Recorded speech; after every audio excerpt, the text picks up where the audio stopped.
If we had, yes, donate to the school, $ FDMG school on your Cash App. $ FDMG school on your Cash App. $ FDMG school on your Cash App. $ FDMG school on your Cash App.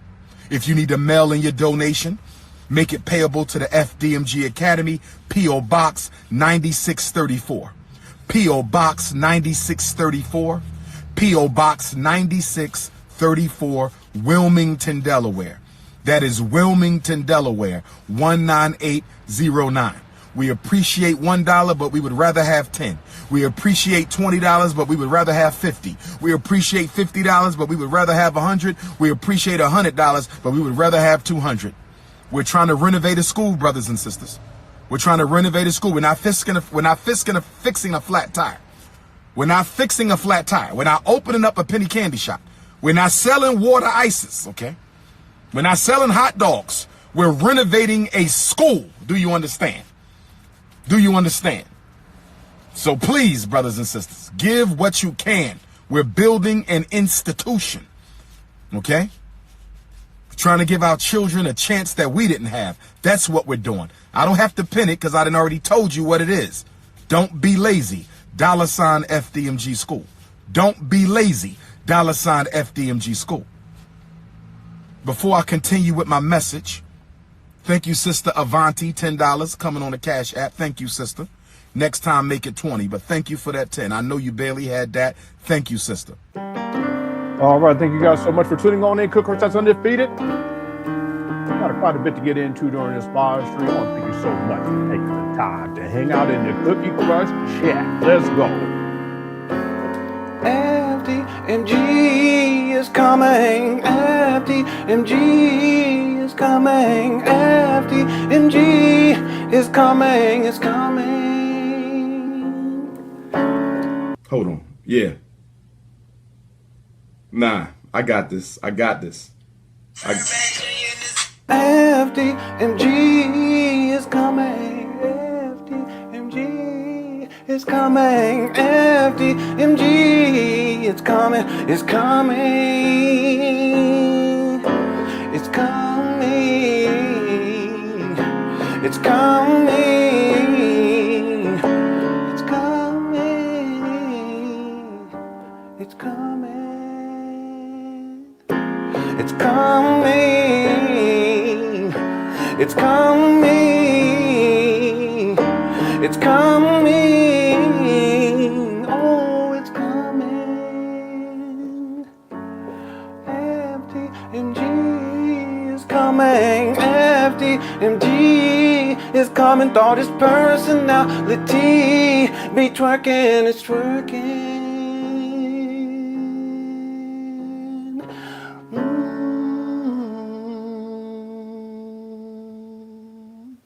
All right. Yeah, some of you may remember this scene right here. This was from, I believe it was the second block party. It could be the first one. I can't remember exactly.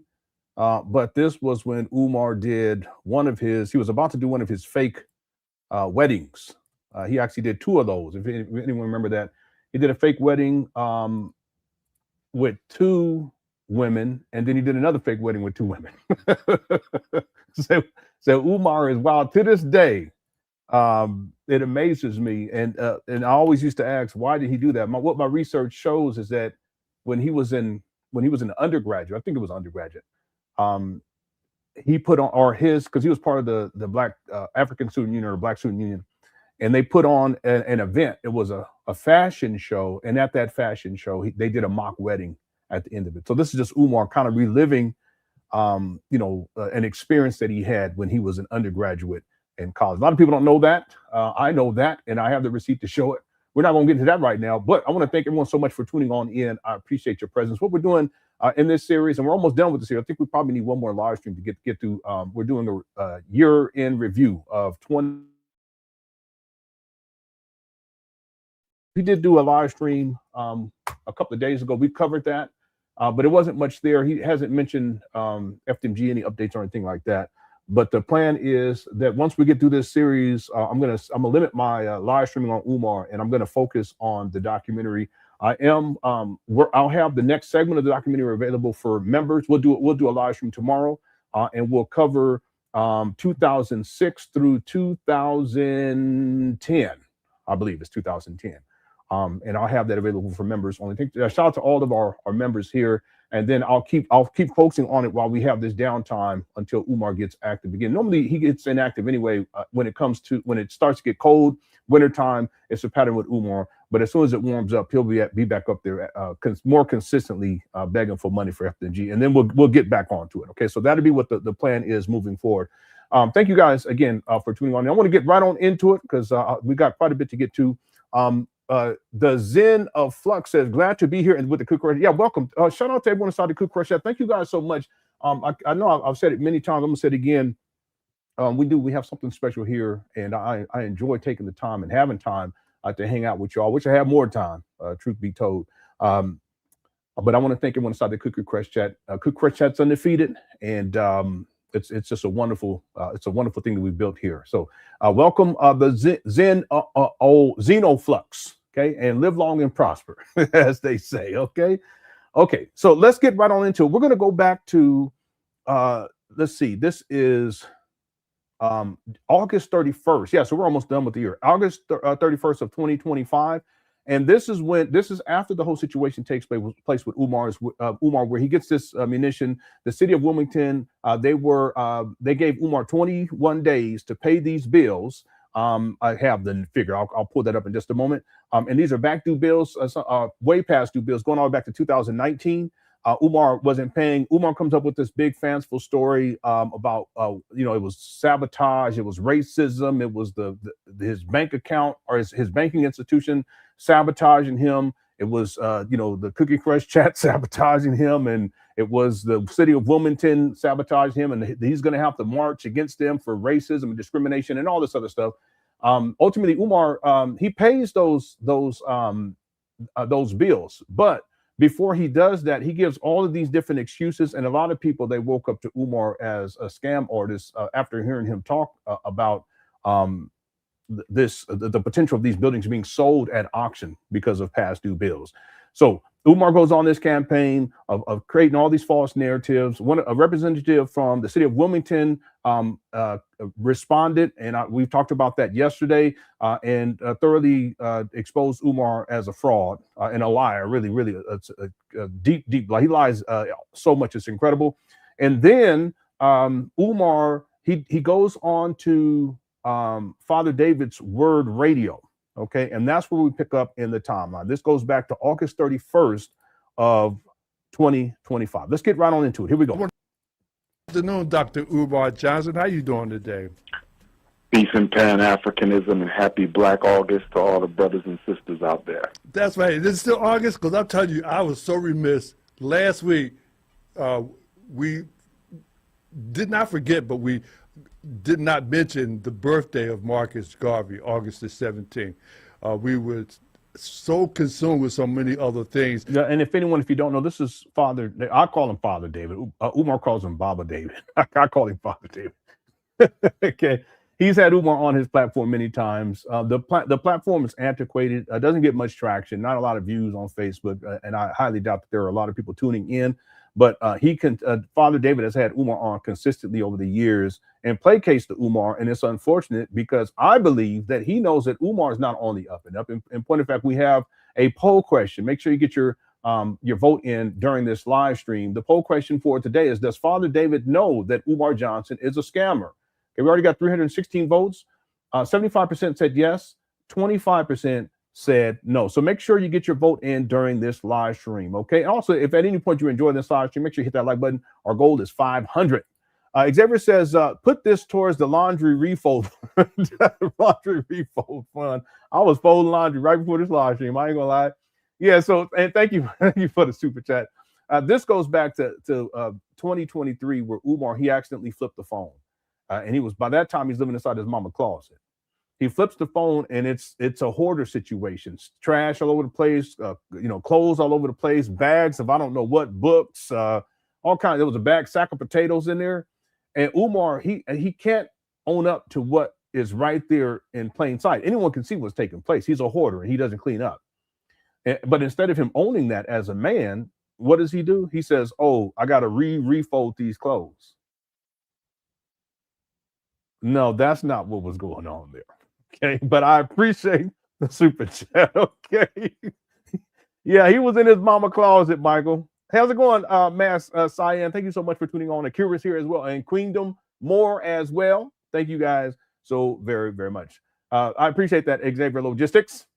And then also, CJ, what's up, CJ? CJ says Umar rubbed so many people the wrong way. I'm surprised he hasn't been found at the bottom of the Delaware River. Well, it is true. Umar, he has a history of burning bridges. There's a lot of people that have been supportive of Umar, and they're not supportive of him anymore. In fact, someone recently, I can't remember if they emailed it to me or if they posted on one of these videos in the comment section. They were like, you should contact Tiff DeGriff, because she was one of the main defenders of Umar for many, many years.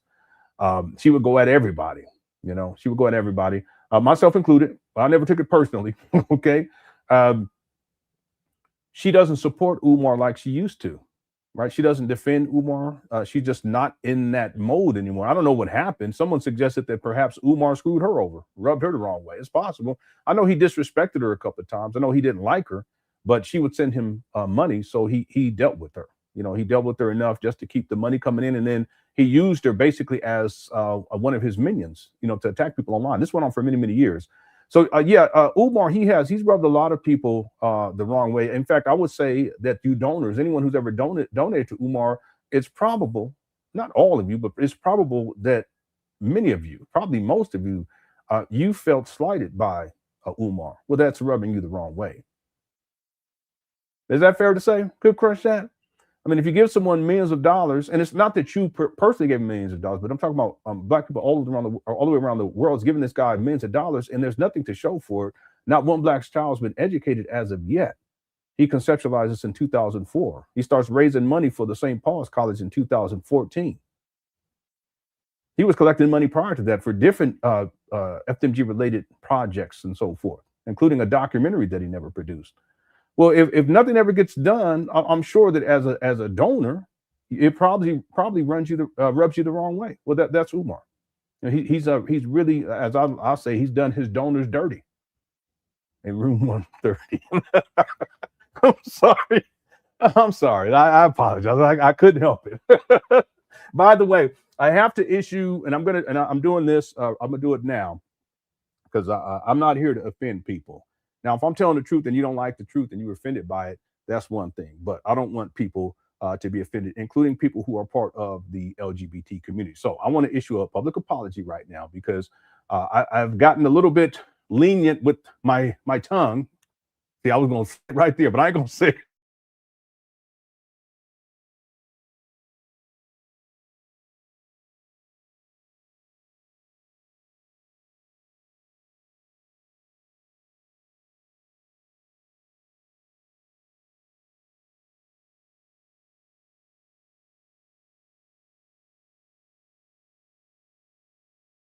I think we're back.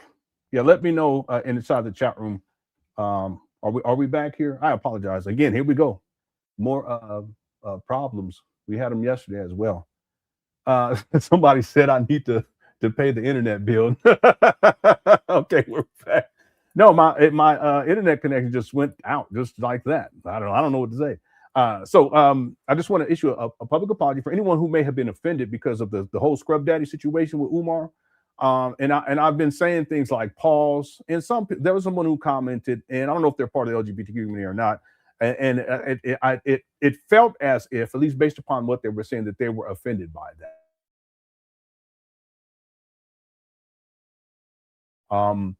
It's just it's joking. That's just it's not, and I don't see how it's offensive per se. But if there are people out there in the LGBT community who feel offended when people say pause, or you know, whatever, and you're offended by that, then I'll stop using it. Okay, so I did it in jest, no disrespect whatsoever, and I want to apologize and issue a public statement on that at this time. Okay, and like I said, if you're LGBTQ, you're welcome here. You know, no big deal. Okay, all right. So I hope the apology accepted, and I hope I haven't offended anyone. And I'll try my best. It may slip out. It's just see, there we go. It's just the nature of the room 130. That's all. Okay, let's get back in. Wow. Let's get back to it. All right. Thank you again, CJ, for the super chat. I appreciate it. Lewis Lex says, Judge Joe Brown punked him. I know he called his mama after that interaction. He probably did daily. I'm a man, affirmations in his mirror since. Yeah, a lot of people, you may not be aware of, Umar has had some brush ups with Judge Joe Brown. In fact, there was a woman, because I remember I covered one of her videos and she was upset about it. She had sent me a message. And I did a review, and it wasn't about her, it was about Umar. And like I've been saying, even back then, that platforms who have him on, they enable Umar. So that's one of my, it wasn't a criticism directed at her per se, but when I was covering her video, I had mentioned that, you know, people who have him on, they get clicks and views, but what they're doing is they're enabling Umar to continue to do what he's been doing in the Black community for decades now. So one of the women who would have Umar on, she also would have Judge Joe Brown on, and they actually were on at the same time a couple of times. And I have those videos. You should see the exchange, because see, Umar, he's used to over talking people, and if he can over talk a man, he'll do that. With women, for sure, he does it quite often. But if he can over talk a man, he'll do that. But you should see how Judge Joe Brown put him in his place, and it wasn't that he was disrespectful or anything like that, but he put Umar in his place, and Umar he became so docile. He became so docile, just like that. But I think that Umar, he's used to having people around him who are like yes men. You know, the males who used to, not so much these days, because like we were talking about earlier, he's burned so many bridges. But there was a time the males that he had around him, there were men who would do whatever he said. They believed in him no matter what, and so forth, and defend him and so forth and so on. But he doesn't really have that these days. But Umar was used to that. He was used to that for a very long time. But he couldn't punk Judge Joe Brown. Yeah, Judge Joe Brown punked him. All right. Thanks, Louis. Look, I have those videos too. Akeem says, one of the funniest impressions you did was Emperor Palpatine. Can you do Umar's roll call in Palpatine's voice? I don't remember Emperor Palpatine. What you call impersonation? And I can't remember, how does Umar do? Why does he do his roll call? I can't remember how he does. I tell you what, if we cover a video where he does a roll call and I have some lined up, I'll try my best to do the impersonation of Palpatine. Boy, Palpatine was wild, boy. He was a master manipulator, big time. He was manipulating the whole galaxy. Well, not the whole galaxy. You know, the outer rims, it wasn't the case. It's a little bit different. But anyway, you guys understand my point. Yeah. So Akeem, if we run into a video today where Umar does the roll call, I'll do my best Palpatine voice impersonation of Umar's roll call. Thank you so much for the super chat, and shout out to anyone who's in the sci-fi, okay, because that's my thing. Okay, let's get going here, everyone. Thank you guys again so much. Let's pull the video back up. Here we go. That it just slipped by, but I'd never forget the works of the Honorable Marcus Messiah Garvey, and I got him on my chest today. Marcus Garvey and Frederick Douglass on my T-shirt. So, Dr. Johnson, I don't know if you read my post that I put on Facebook today to all of those doubting Thomas and doubting Thomasinas that called themselves trying to kick a brother while they thought that he was down. And I said to myself, it cannot be nothing but brainwashing, because it seems like when we have our people to try to raise our people up, we have so many black people that try to tear us down. I said, it's got. Okay, yeah, this is a standard response from Umar Johnson followers, but also from people who are in the black conscious space who do not want to be criticizing. Constructive criticism, it's important. Criticism is important too, as long as it's legitimate. Lying is where we get into a problem. Again, like I said, I've never lied about Umar, or when people paint false narratives, that's a problem. I've never painted false narratives about Umar. I'm straight to the point. I'm what you would call a straight shooter. I ain't got time to be disparaging someone like that for any reason. But Father David, on the other hand, what's unfortunate about this is he's supposed to be an elder in the black conscious space, and yet he placates to Umar. That's not what eldership is about. And to be quite frank with everyone, that's not what manhood is about either.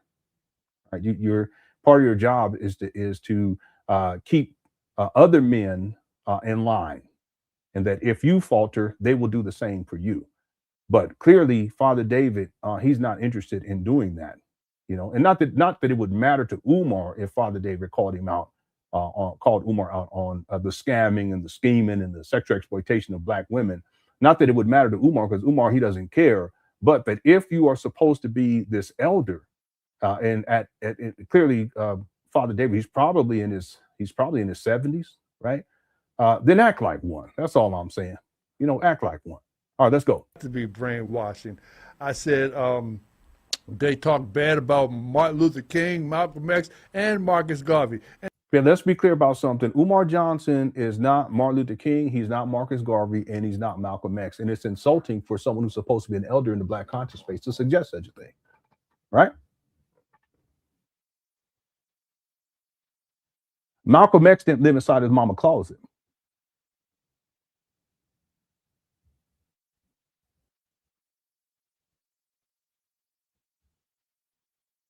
Yes or no?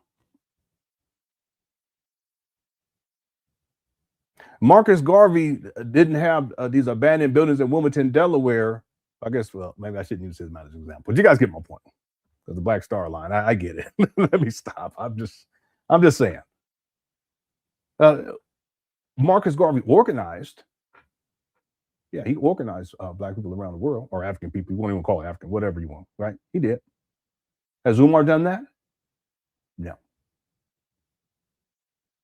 Martin Luther King has done one of the greatest contributors to what we would call civil rights. What has Umar contributed to that? Umar spends more time talking about sex than he does talking about, helping black people. So again, if you're an elder, act like one. Don't placate to Umar like this, because it's disingenuous. It's disingenuous and it's disrespectful to those who have come before, who have made true contributions and legitimate contributions. What's Umar's contribution, by the way? That's tangible and real. To this day, if you're anyone Umar Johnson follows inside the chat room, real quick, let's take 30 seconds. Give me 5 things that is tangible and real and meaningful and substantive that Umar Johnson has done outside of running his mouth, which is not substantive and real or meaningful, that Umar Johnson has done for black people. Give me 5 things. I'll wait. Just put 1, whatever it is, 2, whatever it is, 3, whatever it is, 4, whatever it is, and 5, whatever it is. Let's take 30 seconds. That should be more than enough time. Let's go.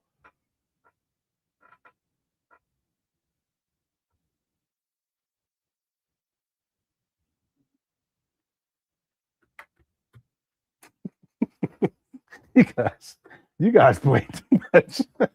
Why you guys gotta play? Said number 1, theft. Number 2, grift.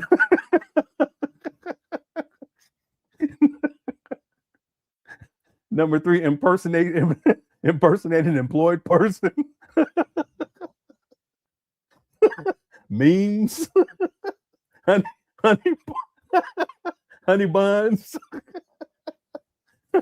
Crash cookies, drink gin. Oh my God. Lie. Okay. I can't with you guys. I'm trying to be serious. Snow bunny paradox. Oh no. Impregnate. Yeah, he's good at that. We know that. Impregnate with no commitment. Okay. All right. 1 through 5, some of the best comedy on the planet. But it's all true. That's what's crazy about it. Room 130 management. You see what I'm saying, Tennessee? We can't do nothing in here. Clean toilets. Okay. All right. Boy, you guys, come on, man. I'm trying to be serious. I was trying to wait for some of these Umar Johnson followers to give me 5 things, but it ain't going to happen. All right. Crushing cookies, date with the doctor for 500. Gin juice. Okay. All right, let's get focused here. Louis X said, well, he had a block party and brought out budget money. He brought out budget Michael Jackson for the community.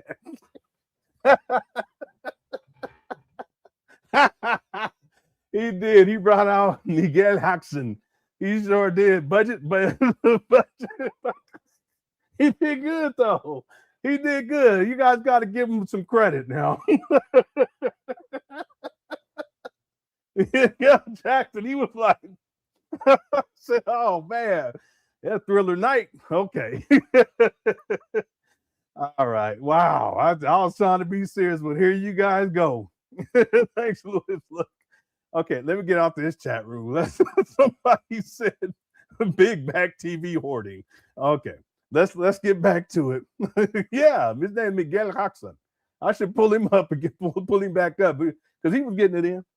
All right, let's get back to it. Here we go. Y'all, wow. And they did nothing but try to raise our people up out of despair. And you get so many people that try to just tear us down. What is it? Tell me, you as a psychologist, what is wrong with our people that do stuff like that?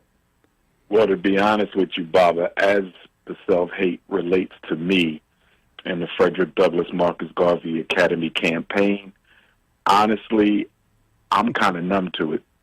And I'm kind of numb to it because I've been dealing with it since we first started the fundraiser back in April of 2014. If you can remember, what started this entire process was an attempt to purchase HBCU St. Paul's College in Lawrenceville, Virginia, when it was put up for auction back in April of 2014. And so when I heard about that, I initially went to work to try to raise the funds to secure the HBCU St. Paul's campus. And from the very beginning, struggle streamers from YouTube, other haters, disgruntled former associates, black bourgeoisies, rainbow gangers, everybody, they contacted the auction company and they tried to prevent them from accepting our bid. We wasn't able to raise enough money anyway, so it ultimately didn't matter one way or the other, but I'm just... Yeah, he's making this up too. He's making this up. The starting bid was $2.5 million. He was nowhere close to having that money at that time. Bringing it up to let you know that the hate is as old as the project. It's not a new thing. I think in some respects it's gotten worse because the closer we get to the finish line, the more intense the opposition becomes. But I always like to keep it in perspective by saying that for every enemy of the program, there's a million supporters. The difference between the haters and the congratulators are that the congratulators are mature people with emotional intelligence and self-control. The haters are immature people without emotional intelligence. Yeah, see, this is Umar flipping things around. This is what Senator Palpatine would do. You know, so that is like a Sith Lord. Just take note of that. He's a great deceiver. And without self-control. The congratulators, the supporters, and the donors, they have a life. They have things to do. So they're not... It's interesting because Umar's talking about self-control, but he has none. Consumed with that's the what that is. day-to-day happening of FDMG because they trust in our team and they trust in... Yeah, there is no team. ...me. As opposed to the detractors, they don't have anything to do except make YouTube videos. They have no life. They have no goals. They have... Yeah, see, this is Umar projecting because even FDMG, that's not a goal. That's a scam. It's been ongoing now for over a decade. So this is just Umar. You know, he doesn't have a family. You know, he's not a family man. He has children, but he's a deadbeat. He doesn't have friends. He's admitted that. He says his only friend is his mother. So this is just Umar projecting. No agenda for themselves, no purpose. So they can spend all day, every day talking about FDMG, slandering. Isn't it interesting? Because Umar, he spends so much time on social media. I've heard more lies from people this month than I've heard in 11 years. Like the clips that people send me, because I don't watch the stuff. I can't watch it because it'll force me to respond. If I watch a hater's video, Baba, I'll be forced to respond. It's hard to sit there and just hear lie after lie. Yeah, this is sad. This guy, he's gaslights. He watches my videos. Probably watching this one right now. And there's times where I've told him to do things and he does it. There's times where he'll watch a video and then he'll respond. It'll be cryptic, but we know who he's talking about. Right? He's even done videos where he's talking about the Good Crush chat. Yeah, no, he sure does. Yeah, he sure does. He's just lying. Yeah, Umar, he lies a lot. It's incredible. after lie and not say anything. So I don't listen. But people do send me clips that they think are very important for me to take note of. But just getting back to my point, I'm so used to it that that's not the issue for me. The issue for me, Baba, today, as we sit here on the final day of Black August 2025, which August the 31st was declared by the Right Excellent Most Honorable Marcus Messiah Garvey and the UNIA in Harlem, New York City, August of 1920, August the 31st, the final day of Black August was declared an international holiday for all African people throughout the entire world. And so this is a day that we celebrate being African. This is a day we celebrate being proud to be African, as this day was set aside by the Garveyites of August of 1920 as an international holiday. What are you talking about? Now, with that being said, I want to briefly... So Lenon, please host the Cookie Crush Chat Music Awards. That'd be fun. Yeah, that sounds like a good idea. The Cookie Crush Chat Music Awards. Okay. Thank you, College of Natural Health Sciences. The softball interviews need to be called out. Yeah, I totally agree, Enterprise. Absolutely. And that's all he does. There's been very few that I can think of where it wasn't softball. For instance, when he went on Lord Jamar's podcast, that wasn't a softball interview. I can't even think of any other. I guess when he was on Roland Martin, maybe. Yeah, Roland Martin would qualify for because that was more hardball. Yeah, I can't think of many interviews that Umar Johnson has done where he's questioned and called out on things. Yeah, it has to be less than a handful. Yeah. Thank you, Enterprise. CJ says the only finish line Umar has been close to is the shoe store at the mall. Yeah, Umar's been talking about the finish line for years now. That one time he said and a couple of times he said we're dancing around the finish line. We're almost done. We're almost done. Again, in 2023, he stated that the renovations were complete. And here we are now in 2026. Clearly, renovations are complete. Those buildings look worse now than they ever did. In fact, I was in the documentary. You guys will see that for you members tomorrow. In the documentary, I have old footage of old pictures and some video footage of the Moyer Academy when it first opened up. And to be clear, I think it was in 2006. To be clear, initially it wasn't at these abandoned buildings. They were in classroom modules or modulars, what they call modulars. And then inevitably they renovated the buildings that we know now in Wilmington, Delaware, as the Umar calls FDMG, the abandoned buildings there. They renovated those structures and converted those into school buildings. And then ultimately the children in that neighborhood started to go there, right? So the point being is that Umar has been talking about the finish line for such a long time. And the fact of the matter is that these abandoned buildings now, they've been sitting vacant, unoccupied since 2014. So we go 2014 until 2019, I think it's 2014, 2017. But they had been sitting at that point for about, let me get this right, 10, altogether now it's a decade. So 2019 and 2009. Let me pull this up because now I'm getting it confused in my mind. It's in the documentary though. Let me see here.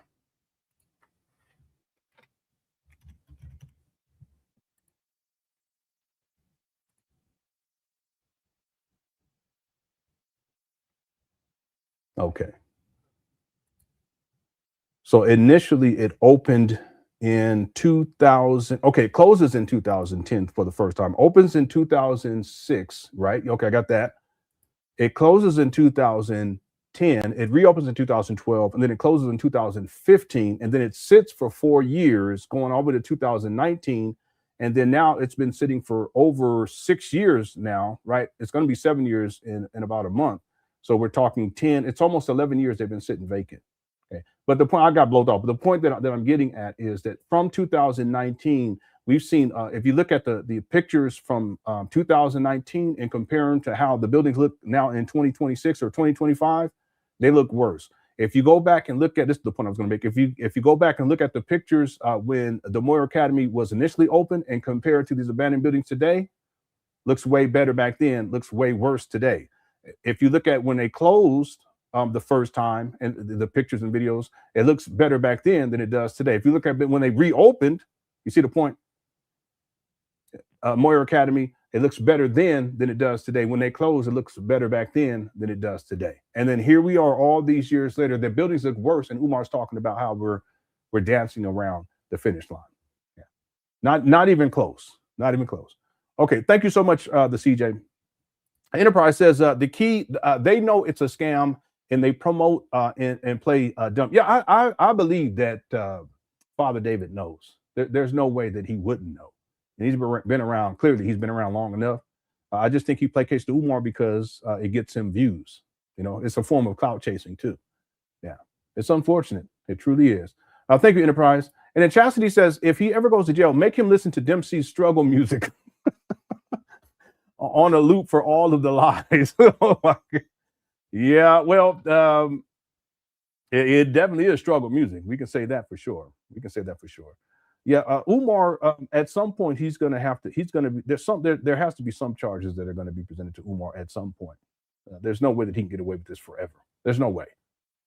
And it's really simple because all they would have to do is audit his financials, records, bank account statements, so forth and so on. I've talked about this before, but his GoFundMe, his PayPal, his personal bank account, his supposed FDMG bank account, and his mama's bank account too, because he's in charge of all of that, and see where money is coming in, where it's coming from, and where it's being moved to.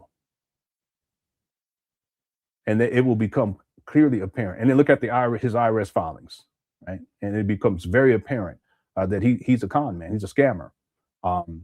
So at some point, then he's using his nonprofit status to collect all this money and not have to pay taxes on it. And then most of the money he's spending on himself. Yeah. Anyway, at some point, it will happen inevitably. Thank you, Chastity. Y Square says, if MLK, Garvey, Malcolm, and Frederick Douglass were still alive, I'm sure they would have serious issues with him. Yeah, absolutely. All of them.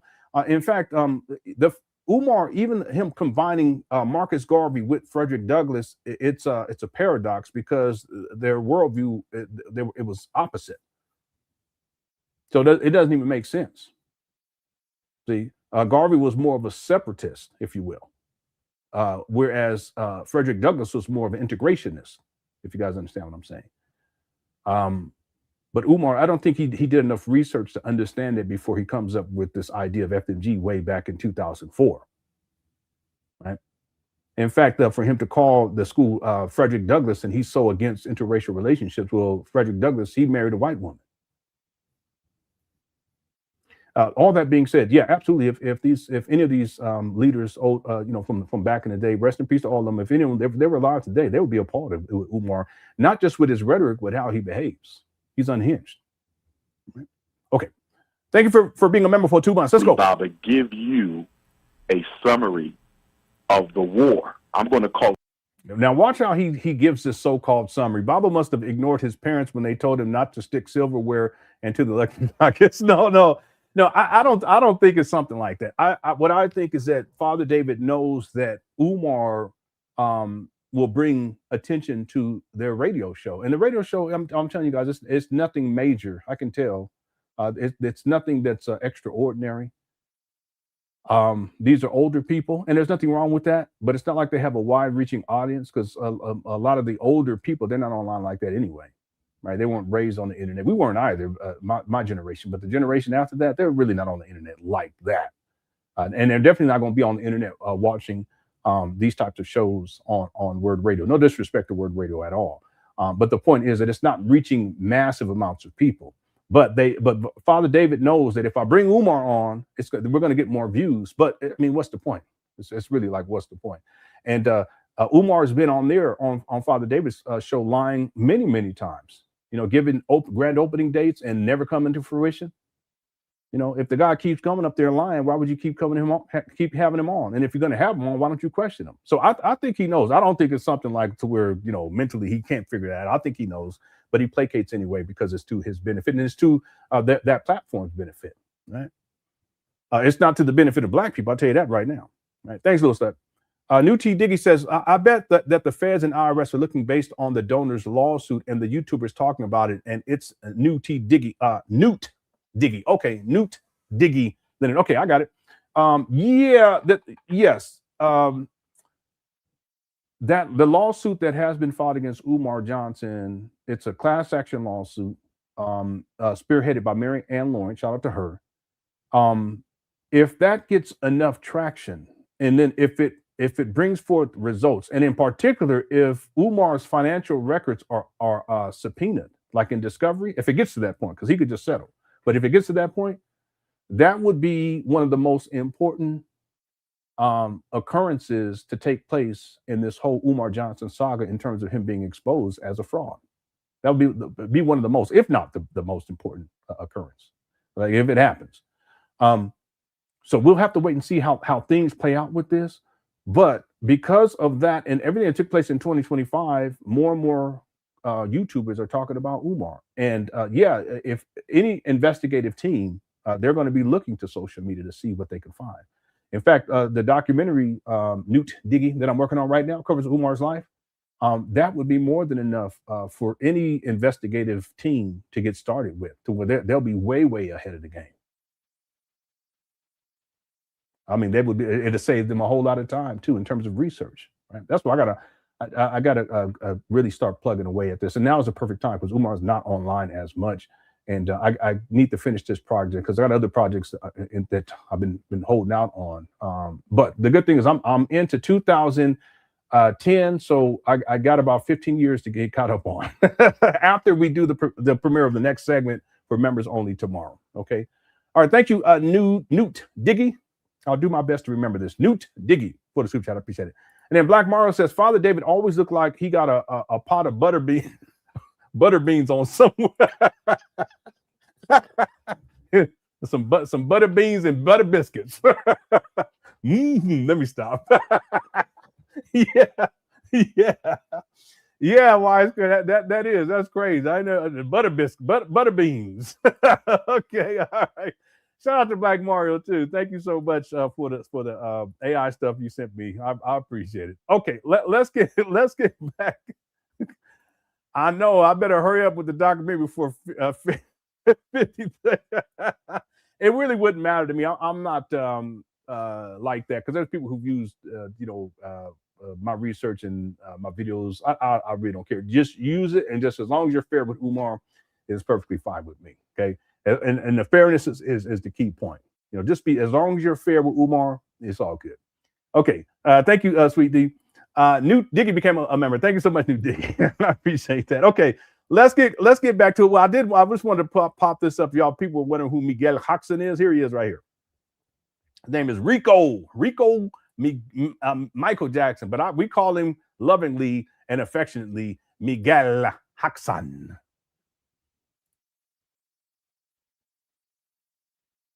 I got to put this into, I'm going to have to put this into one of the intro videos.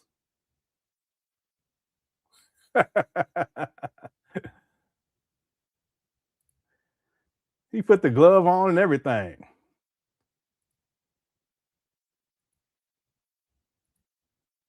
I like that sunroom they had over there. That's really, really cool. Yeah, I like that. If I had, I would put a gang of plants in there. Go ahead. He's trying to put the jacket on. She up here, she thinks she's Diana Ross. Go ahead.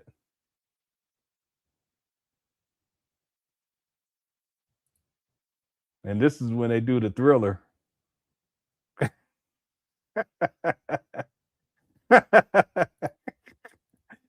All right, this is Miguel Jackson. Shout out to him.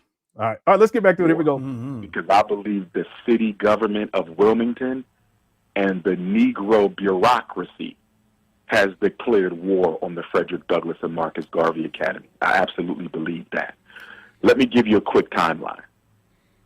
In October of 2024, I emailed the Secretary for Vacant Properties for the city of Wilmington, Delaware.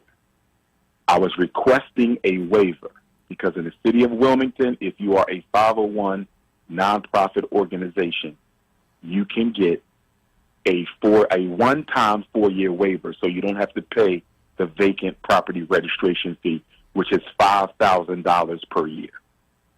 So I requested a waiver on October the 14th. No. Rico does a good job. I give Rico credit. He does a good job. DJ said, "What in the world? MJ is spitting in his grave." No, he does a decent job. Now, no one can do. I mean, Mike is Mike. There's no matter what. There's no one that's going to be able to do a Mike like Mike does. Mike, if that makes sense. But Rico did it. He did a good job. I'll at least say that. Okay. 2024. Thanks, the Secretary for Vacant Properties responded, and she said, if you get a bill on November the 1st, which is 2 weeks later, October 14th, she says on November the 1st, if you get a bill, you can apply for the waiver, and you need to include the bill number, the bill amount, and any evidence that you are working on this building. Well, Baba, on October 14th, I already asked for the waiver. I already asked for it. So there's no need for me to submit a new one on November the 1st because you have it right here, right now. Yeah, I already explained how this doesn't work, what Umar is talking about. It doesn't work that way, but he lies all the time. And the other thing is that Umar, he always thinks that he's going to get some sort of a hookup. I tend to use the phrase special dispensation as if he doesn't have to pay bills like everybody else. It just doesn't work like that, Umar. Pay your bills. But because she didn't want to process,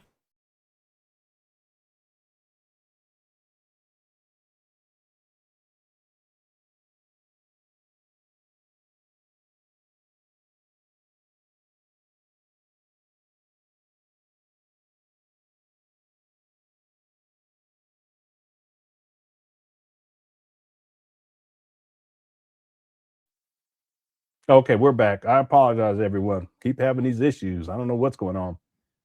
Let's keep going here. apply for the waiver, and you need to include the bill number, the bill amount, and any evidence that you are working on this building. Well, Baba, on October 14th, I already asked for the waiver. I already asked for it. So there's no need for me to submit a new one on November the 1st because you have it right here, right now. But because she didn't want to process my waiver, she didn't want to put it through, so she says, you have to do it again, basically, and add the bill number and the amount and any evidence that you're working on the school. Now, to the evidence, Baba, the electricity, the plumbing, and the HVAC has already been repaired, inspected, and approved by L&I for more than a year. Mm-hmm.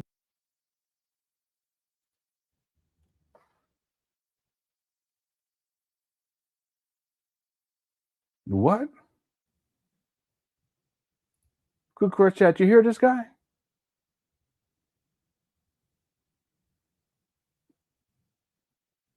This guy he be lying.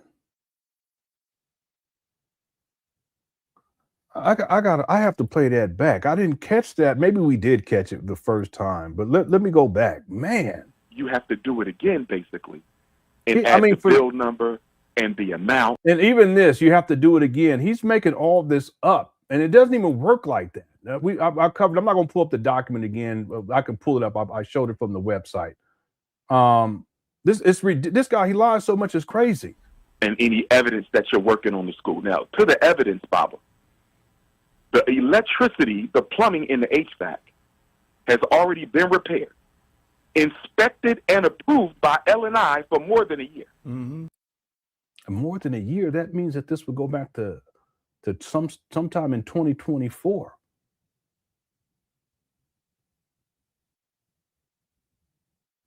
This guy, he be lying so much, it's incredible. I don't even remember catching that the first time.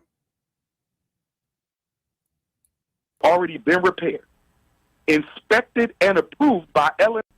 You have to do it again, basically, and add the bill number and the amount and any evidence that you're working on the school. Now, to the evidence, Baba, the electricity, the plumbing, and the HVAC has already been repaired, inspected, and approved by L&I for more than a year. Mm-hmm.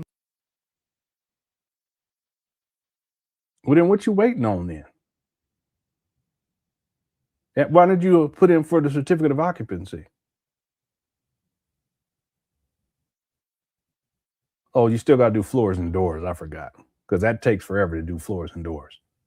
Boy, Umar, he's incredible. He's literally making this up on the spot. But it's no different than when he said the renovations were done in 2023. Yeah, he's something else. He really is. How's it going, Sasha Love says, I'm over Baba David and his I know this ninja line, but I'm going with it face. Yeah, and you can tell if you guys look at Father David's facial expressions, you can I mean, this guy, he got on unapologetic African t-shirt for the FDMG block party. So you know, anyway, but if you look at his face, you can tell he don't even know what Umar talking about. He's like, what are you saying exactly? Look at it. Watch his face as we move forward. Thank you, Sasha Love. Everyone, look at Father David's face. I'm amazed by Umar lying like this, but if you look at Father David's face, you can tell. Thank you for the super chat. I call Cap says all these excuses and no receipts. Yeah, that's the thing about Umar is he never shows receipts for anything. What's the purchase price? He says it's around $700,000. Online records say $400,000. I go with 700,000. In the documentary, I'm going to go with 700,000. I'll mention the 400,000, but I'm going to go with 700,000 because it shows that Umar's raised at least 300,000 more dollars than what I've calculated so far. Umar never shows receipts. Did he ever show any receipts that he purchased these abandoned buildings? Did he show the purchase price on these abandoned buildings? What about for the HVAC that he said? I think he said $50,000. Did he ever show any receipts for that? What about for the electric work that was done? Did he ever show any receipts on how much that cost? No, he never shows any receipts for anything. All he does is he comes up with excuses. That's Umar in a nutshell. See, the excuses is reasons Umar gives in order to continue with this long con. If he gives receipts, then there's accountability, but he doesn't want there to be any accountability. He doesn't want any transparency. Because if there was, people would realize the truth and what I've been saying about Umar for years now, that this is nothing more than a long con, right? So when she's asking for proof of renovation, the renovations are done, the major ones. Now, you see that right there? He said the renovations are done, the major ones. He's saying this in 2025. But I have a video from 2023 when he says renovations are complete. Let's go to the receipt, shall we?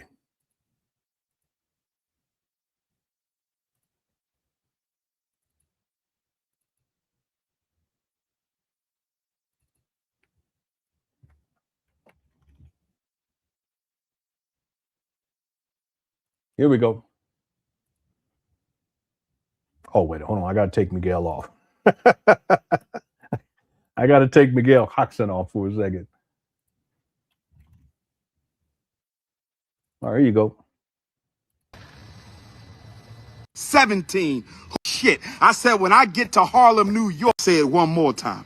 I gotta say it one more time because it feels good. And I am pleased to announce to you at this moment, Black August 11th of 2023.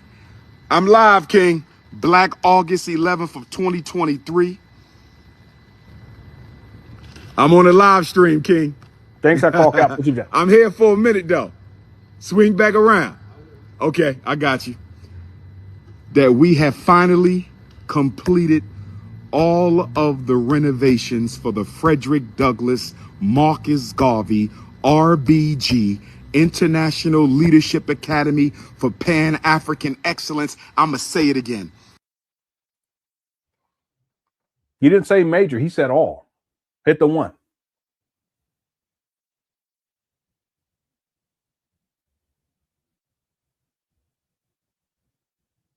Umar said all renovations were complete. This is back on August 11th of 2023.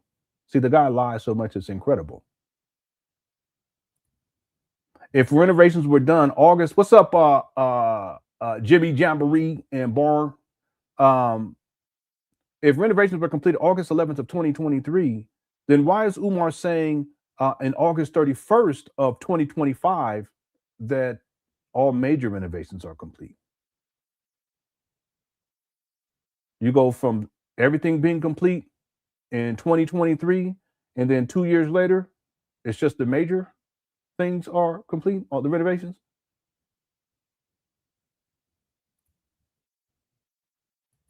You at this moment, Black August 11th of 2023. I'm live, King. Black August 11th of 2023. I'm on a live stream, King. I'm here for a minute, though. Swing back around. That's Okay, I got you.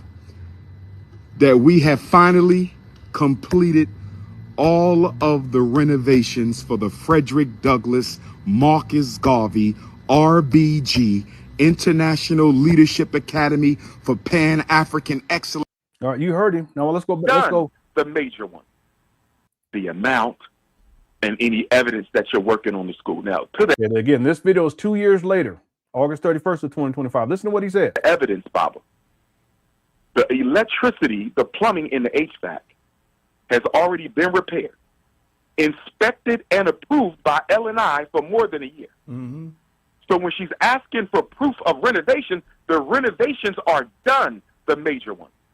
Mm-hmm. We're just the major ones. This guy, he lies so much, it's incredible. Hardbacker from the Bronx says, there are plenty of Afrocentric schools and classes in New York City, independent schools to private schools, grants and all. Umar's got more excuses than a ninja going to jail. He needs to give it up already. And this is something that I haven't spoken about a lot, but you're absolutely right. There are many Afrocentric schools in New York City, but all throughout the nation, United States. See, Umar pretends, and it's crazy because he pretends that he actually has this Afrocentric school. He won't call it that because he has to say the Frederick Douglass Marcus Garvey Pan African School for Black Excellence on Mars, Venus, and Jupiter with hogmog on the side. He got everything got to be extra with this guy because he thinks he's special and he's doing something that ain't nobody else ever did. He's talked like that too about other people's schools, the black, but there's plenty of these types of schools all around the country. And Umar pretends as if he has one. That's the crazy part. He pretends like he has one, but he don't have nothing but some abandoned buildings. And see, Umar, he comfortably uses the excuse that we're not getting any government grants and we're not going to be dealing with the white man and we're going to do what we want to do, how we want to do it. And we're not going to be beholden to, the white establishment and all this stuff. But that does two things. Number one is it justifies Umar's assertion that he hasn't gotten enough money to open up a school, even though he's had he's got to be around $3 million by now. That's more enough to get something started somewhere. So it feeds into this notion that, the reason why we haven't opened yet is because we don't get the type of money that we would get if we went to the government. And yet, this is point number 2. Isn't it ironic that Umar, he has tax exempt status with the IRS, which is the government, so that the money that he does receive from Black people, he doesn't have to pay taxes on it. Real quick, another aspect of this other thing I was going to mention is that by Umar, if Umar took grants from the government to open up this trap bando in Wilmington, Delaware, there would be accountability. He doesn't want that. So you see how Umar, he's crafty about this. The way that he set this up, he wants people to think that he's doing this because he wants to be all Black people this, but he used white people to renovate. So it's totally contradictory. See, but the difference is that if he takes grants from the government, he's going to have to open up the books and show where the money's going, when it's going there. He has to have an accountant, all that type of stuff. Umar doesn't want that transparency. He doesn't want to be held accountable in that way. This makes sense to people. Whereas if he doesn't take it, he just takes from Black people, he doesn't feel like y'all ain't shit. I ain't got to tell you nothing. So the illusion is that this is all Black and ain't nobody doing it this way. So that's why we're not taking the grants from the government, because we're going to do it all Blackity Black, right? But Umar, he has taken this benefit from the IRS with tax exempt status to where in the money that he collects, he doesn't have to pay taxes on it. So which one is it? See? And for anyone who's saying, okay, what do you mean, Umar? He's used white people. Okay.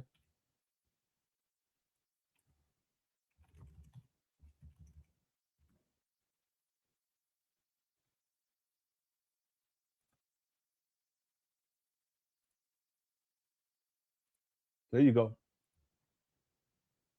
That high school you see over there is four size of this here. They both one level. But that is 4 times the size. We got 4 bathrooms in here. We might got 16 over there. Wow. Go ahead and step on in, yo.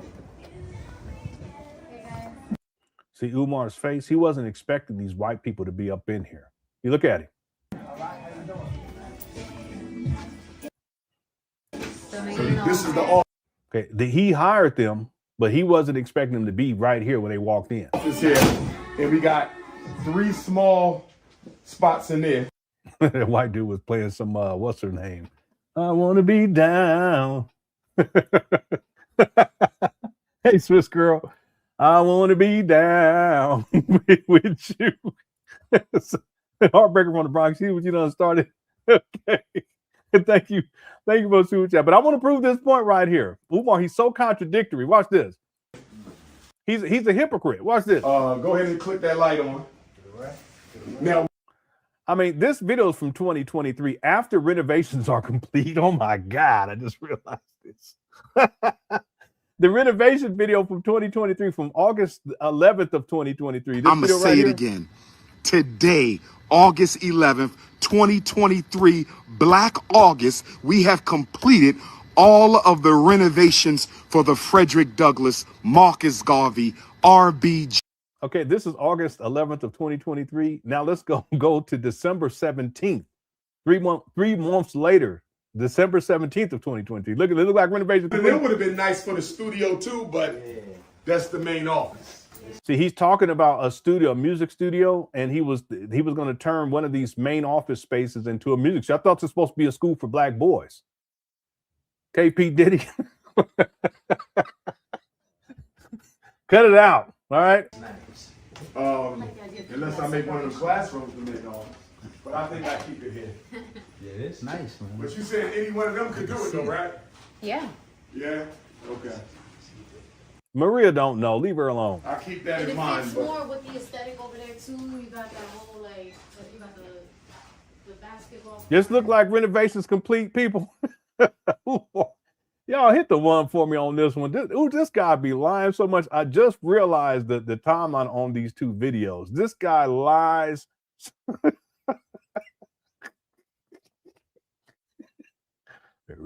Room 130 Studios, where the beats be banging.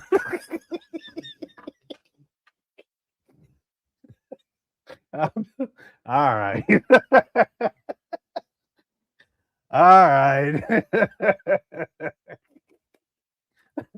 Yeah. Take it how you want it. All right.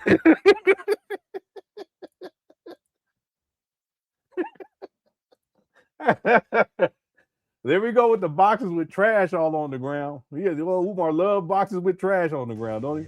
okay. This is more main office. There you go. That's Peter. I got you. And that's Brad. Okay. All done? Yeah. Did you need to bleed it like you said to get the water out? Yeah, I got my hand all wet, freezing. Okay, so it's done. Yeah, so everything's good. Yeah, Okay. so I just left it open.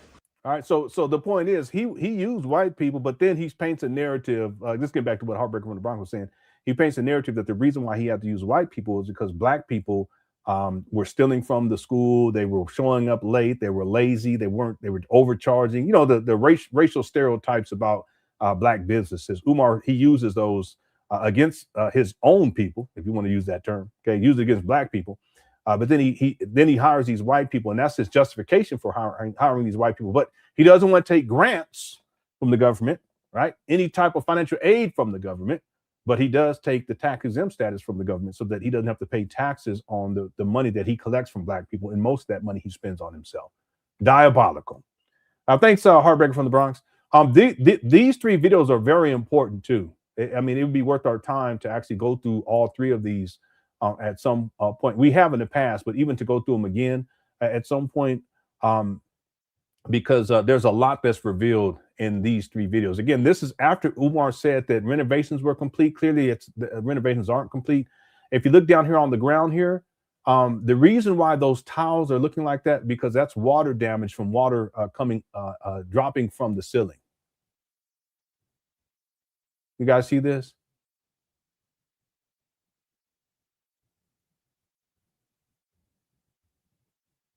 Yeah, renovations weren't complete. This is crazy.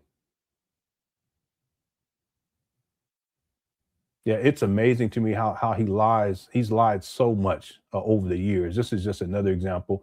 This was a computer room from the J. Moyer Academy, same desk that were in there back in 2015. They were in there, yeah, 2000. It opened for the second time in 2012, but they're still in their same place. Yeah, let me just skip through here.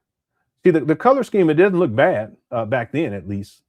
It's just once Umar started painting and the color scheme that he started painting, stuff started getting real crazy looking in there. And it looks horrible in there now.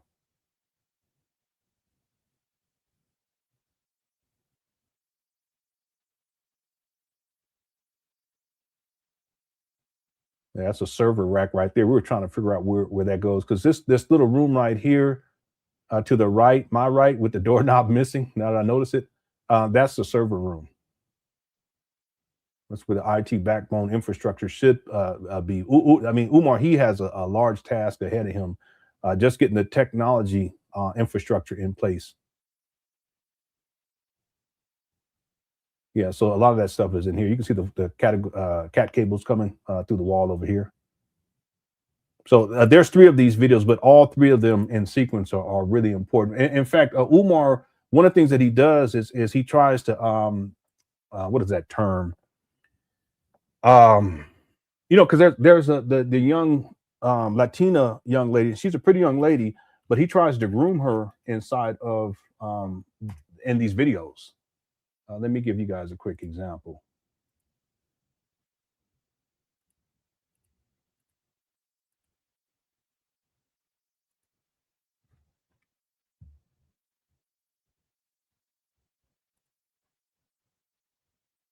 Oh, I'm sorry, it's not coming up for some reason.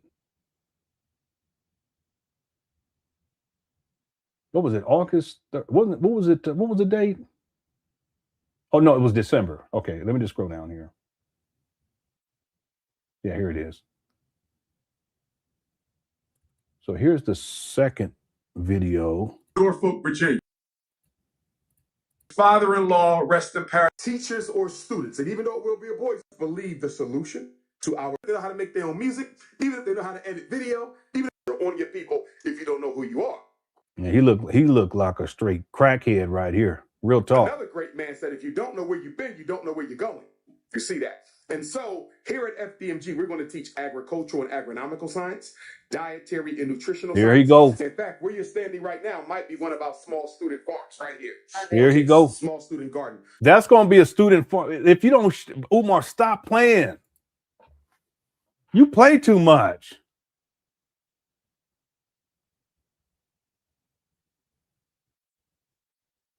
Why do you have to do that? That's going to be a small student farm where she's standing. This guy be lying. He lies so much. In fact, where you're standing right now might be one of our small student farms right here. Okay, small student garden. So agricultural and agronomical science, dietary and nutritional science. She's looking at him like, you political and military you science. stupid. Economic and financial science.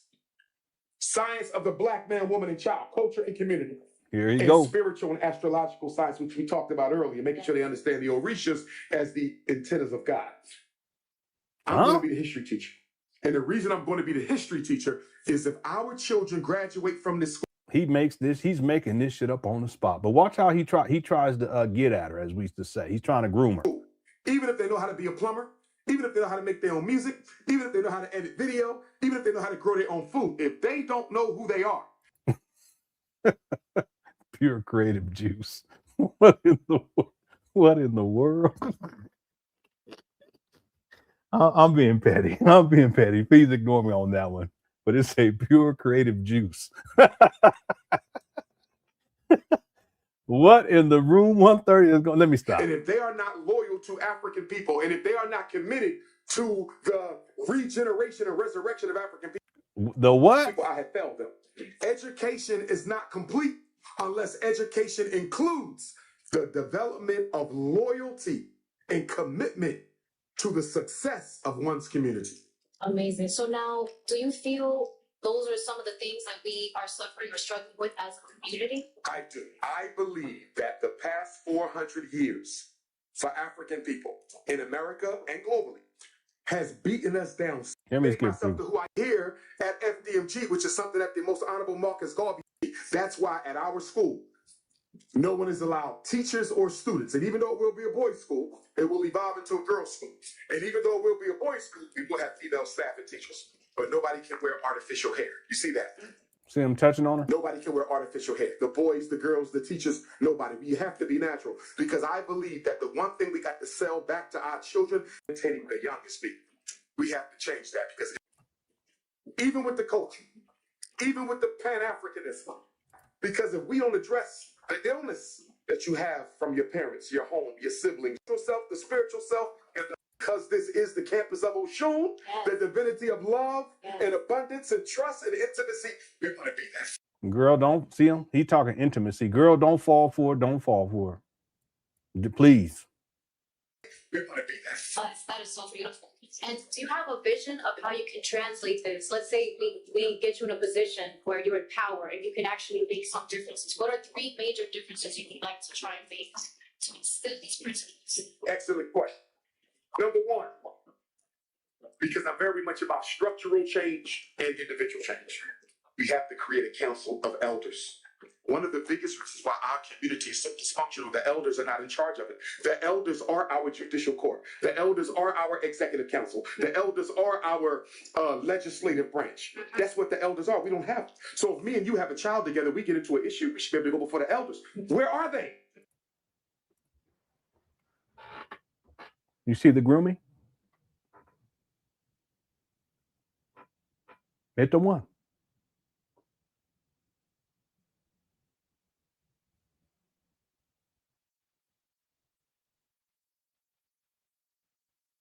Yeah. Yeah, lovely Elizabeth.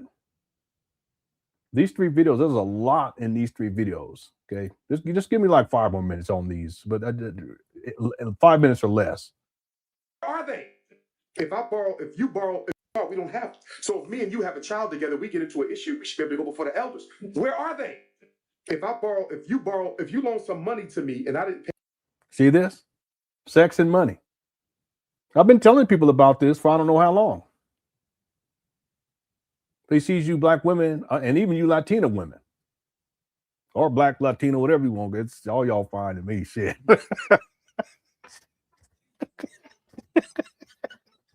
See, Umar wearing off on me.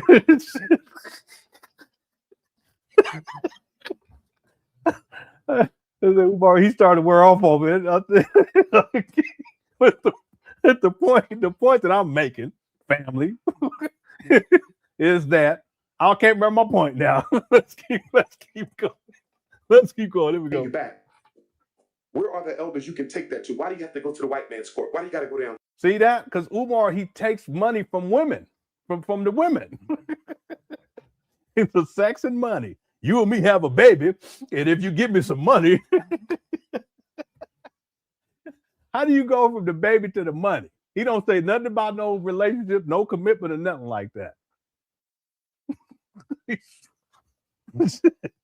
know what I'm saying? If me and you have a baby and you loan me some money, this guy, he's so scandalous. He really is. But this is grooming behavior right here. See that? So we need the elders. I think if we had a council of elders reconstituted, that would go a long way towards helping us eliminate a lot of the problems that we deal with. So council of elders, that's number 1. The second thing that we need is we need a non-denomination healing process and protocol. you depressed, you suicidal, sex abuse, emotional trauma, paternal abandonment, fatherlessness. See, this is Umar projecting. Listen to what he says here. That's number one. The second thing that we need is we need a non-denomination healing process and protocol.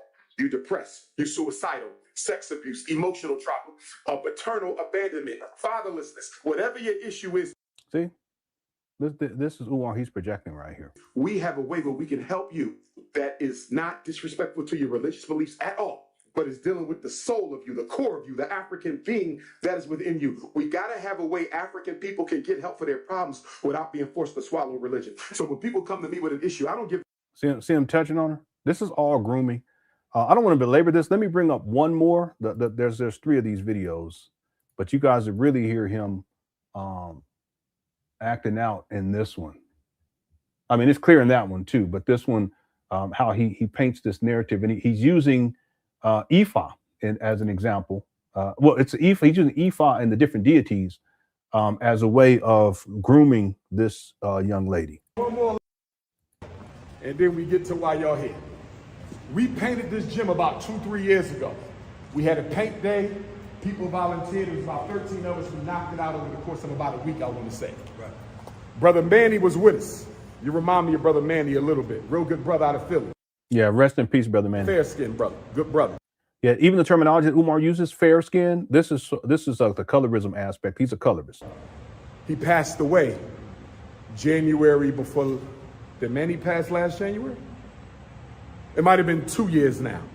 1 or 2 years. Rest in peace to my brother Manny. 1 or 2 years. Time fly, but he helped us paint. When everybody finished, he went behind everybody and cleaned it up. He passed in a car accident in North Carolina. So rest in peace to him. Yeah, rest in peace. So the colors you see are after the divinities of the Yoruba pantheon. So I'm an Ifa devotee. I practice the spiritual system of the Yoruba coming out of Nigeria. Like you have angels in the Bible and the Quran, we have Orisha, divinities created by God to help us fulfill our destiny on this earth. So the first color you see is all white. The reason why white, Obatala, is righteousness. All of us are born under one of these spirits. They are sent with you as a guardian angel when you incarnate through your mom. You got to find out which one walks with you because you carry the quality. Oh, he looks, boy, look at him. He look like he gonna turn into a werewolf of Wilmington. Qualities of that energy, right? If you find out you are a child of Obatala, you cannot drink, you cannot smoke. There is no intoxication. Obatala children must be upright and perfect. Okay, that's not you. We know that for sure because I can pull up a video of you smoking and a video of you trying to get that gin. Hit the one. Some people don't want to know that they Obatala children because they'll never touch that weed or that alcohol again. You feel me? When you Obatala, there's no room for error because you are the example of divine righteousness. That's Obatala. I'm going to go from that side. Blue and white. That is Olokun. More of Olokun is Orun Mila. Orun means heaven. Mila means messenger. Orun Mila, messenger of heaven. Now, when God created you got a good job coming. You got something here because I'm supposed to be a priest as well. I'm initiated, but I still have to get trained. We are the Babalawo. It means father of secrets. We're the Okay, you're not a Babalawo, so cut it out. ones you sit on the ground with, and we cast for you to see what's coming up into your life, to see if we want true comparison, because none of these were human beings. Male Orisha, or divinity. Shango is the divine impersonation of leadership. He's the king, he's the ruler, he's the emperor, he's the Oba, he's the ladies' man, he's handsome. See this? This is Umar. He's setting all this up because he's Obatala with the Obatala shakes. Or what is this? Is he Ogun or Obatala? I can't remember. No, he's the emperor, he's the Oba of leadership. He's the king, he's Shango. Oh, Shango, because you know Umar loved talking about Shango. Room 130. Shango is probably the most popular male Orisha, or divinity. Shango is the divine impersonation of leadership. He's the king, he's the ruler, he's the emperor, he's the Oba, he's the ladies' man. He's ladies' man, what? What you mean, ladies' man? He be getting in them guts. He be raw dogging.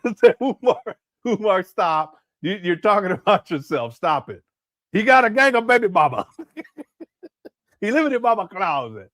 And say, Umar, you don't stop with this foolishness.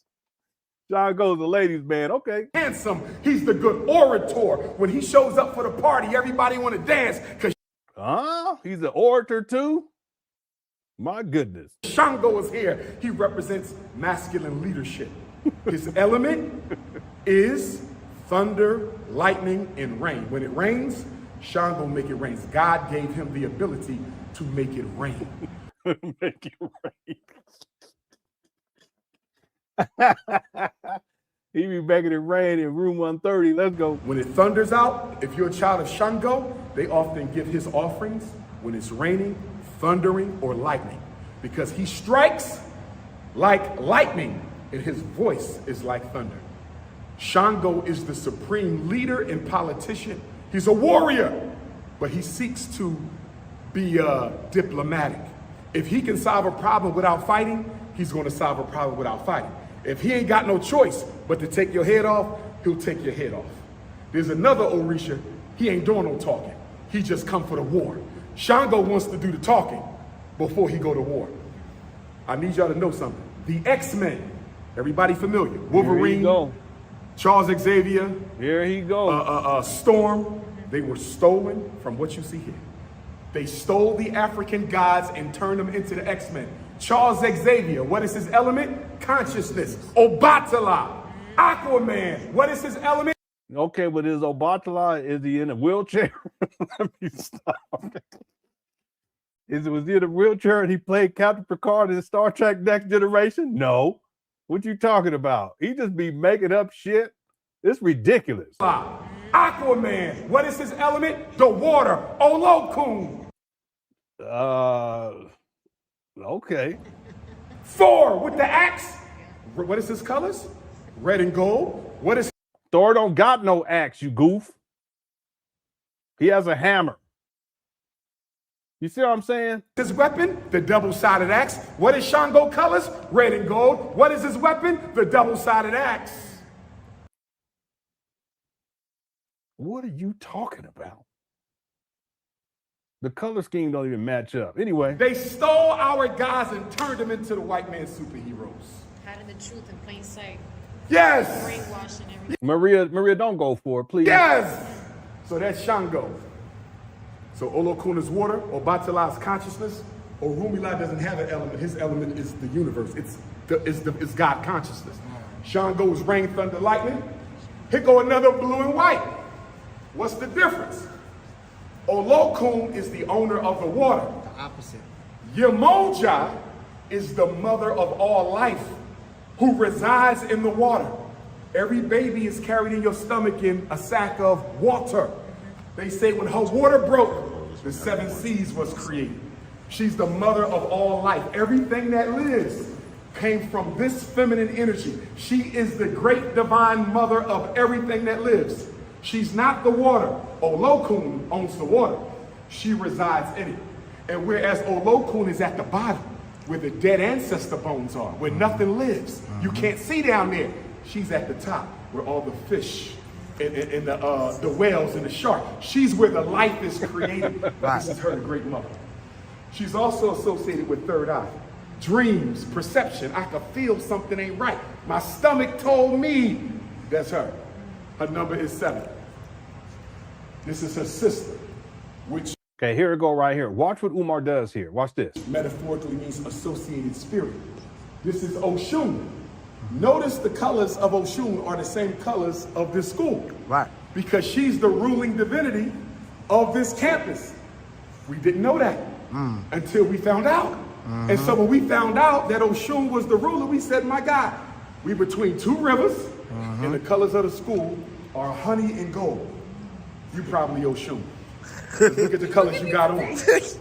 See that? See what he's doing here? She's Oshun now. But watch what he says. Watch this. And let me tell you what Oshun is. Tell me.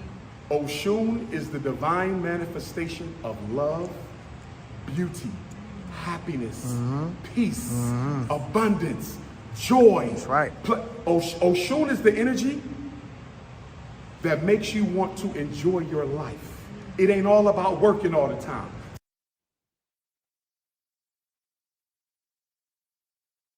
Sometimes you want to sit back at the beach and just relax, read a good book, make love to your loved one, spend time with the kids. That's her. She's the sweetness in life. That's why honey is her element. People who suffer from depression. See, this is him projecting right here. There's a lot you can get from these 3 videos. We're almost done with this. Suicide. They got to spend a lot of time with her to lift their spirits up.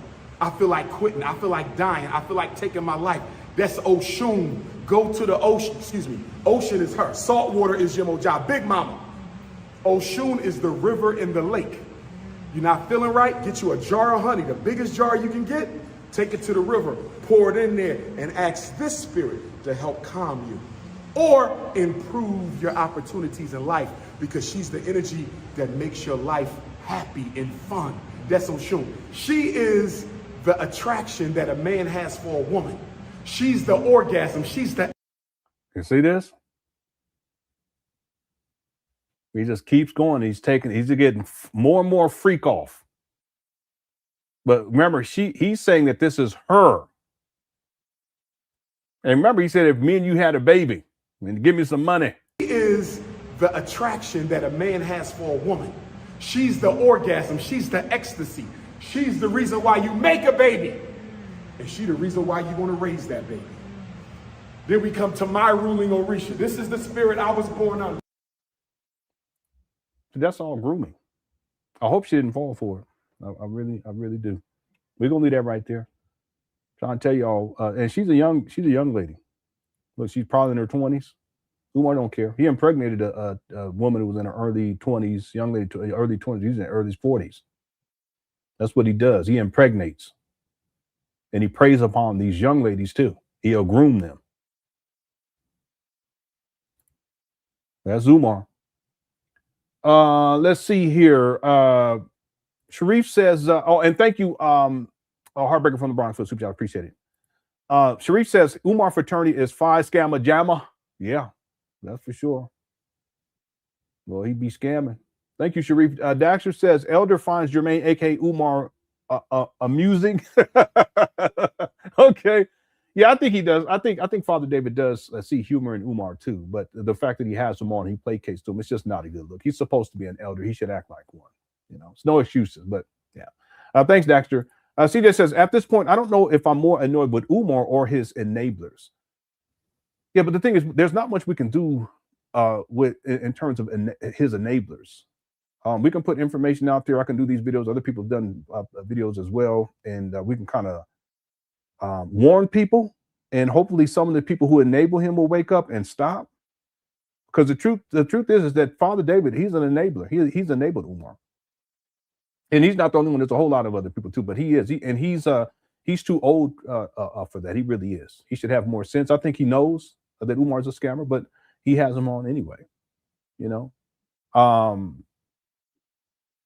yeah. There's not much we can do about the enablers. I think, to me, it's Umar's annoying simply because the level of arrogance. He thinks that he's going to be able to do this indefinitely and not be held accountable for it. That's what's annoying to me. Anyone who thinks like that, I mean, you really have to be out there. You have to be a sociopath, borderline psychopath to think like that. That rules and regulations and laws don't apply to you, and that you're going to get away with this for the rest of your life. Umar thinks like that. Okay, that's annoying. Okay, but there's not much we can do about the enablers, right? Except sound the alarm, and hopefully more people will wake up, and the people who enable him will stop. Right? But that's on them. That's not anything we have any control over. Thanks, CJ. Y Square says, Father David's face is saying, this ninja lying. Mm-hmm. That's what I'm saying. I can tell Father David, and to be fair, I'm not saying everything that Umar Johnson says when he's on Father David's platform is a lie. That's not what I'm saying. But if you listen carefully enough, you can tell when he starts to lie. Just like you can tell when he's grooming this young lady. You can tell. You just listen carefully. The thing is, I'm quite sure that Father David has enough sense to tell, like, when Umar's lying about things, including opening up FDMG. He already knows that ain't gonna happen. Father David went to the block party. I can't remember if it was the first one or the second one, but he went to the block party. You know, so why are you still having him on in 2025? Probably going to have him on again in 2026. He's been lying to you for all these years. It doesn't make any sense. And he knows it. He knows it. Thanks, Y Square. It's like when older people talk shit about younger people in the black community and how these younger they ain't got no sense and they don't have no respect and that type of talk. I don't do that. What younger people need is guidance. That's what they need. But you see, here we have an elder who's not functional on that level to where he can even guide Umar and checking. This makes sense? He just lets Umar do what he do and enables him and continues to enable him to this day. It's ridiculous. It really is. Thanks, Y Square. I call Cap says, bruh, he violates space all the time. Yeah, all of that touching stuff, that's Umar grooming that young lady. Just like when he was interviewed by that one young brother. You guys remember the one I'm talking about? That had the blonde hair, that had dyed his hair blonde, and Umar kept touching him like this. Yeah, he violates space, but that's part of that. He's sociopathy. He's like a sociopath. You don't care about other people's space. Psychopath, same thing, but psychopaths are a more extreme level. Thanks, I call Cap. Yeah, don't violate people's space. You should never do that. But Umar, he does that consistently. Even when he sneak kisses these women, that's a violation of space. He don't care. And thank you. TJ says, Lenon, right. He went straight to a baby and money. He sure did. Y'all catch that, right? He's talking about if me and you had a baby. Why would you say that to somebody? To a young lady, to an older woman? Why would you say something like that? You're not in a relationship. If me and you had a baby, what are you talking about? Only way to have a baby, you're going to have some sex. She don't know you like that, but you're grooming her. That's what he was doing. He was grooming her with that. And he goes to the baby making, which he's an impregnator. That's what he does. He's a baby mama creator.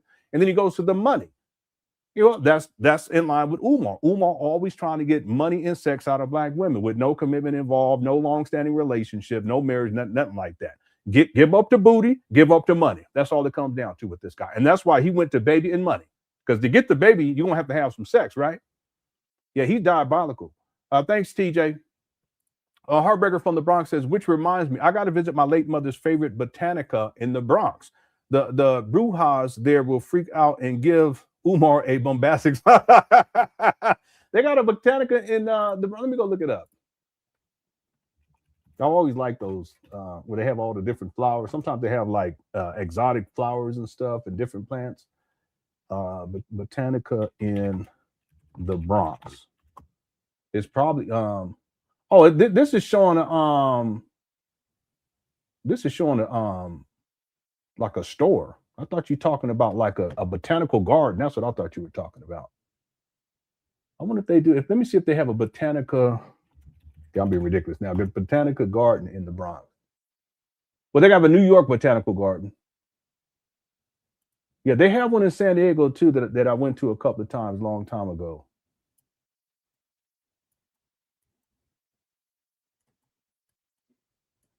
Yeah. Anyway, okay. Thank you, Heartbreaker from the Bronx. I'm looking for. But I think you're talking about a store. I thank you for super chat. Sharif says he's the hair client at 2 a.m. Yeah, he's the hair client at 2 a.m. Hashtag Shango. Yeah, everything takes on a whole different meaning now after the Scrub Daddy scandal. Thank you, Sharif. Enterprise says, so what happens if parents don't want this taught? In Umar's mind, they're going to be taught it. I have him on record saying that they don't have to practice, the children don't have to practice, but they will have to learn it. But you can't force a religion or spirituality inside of, you can't do that.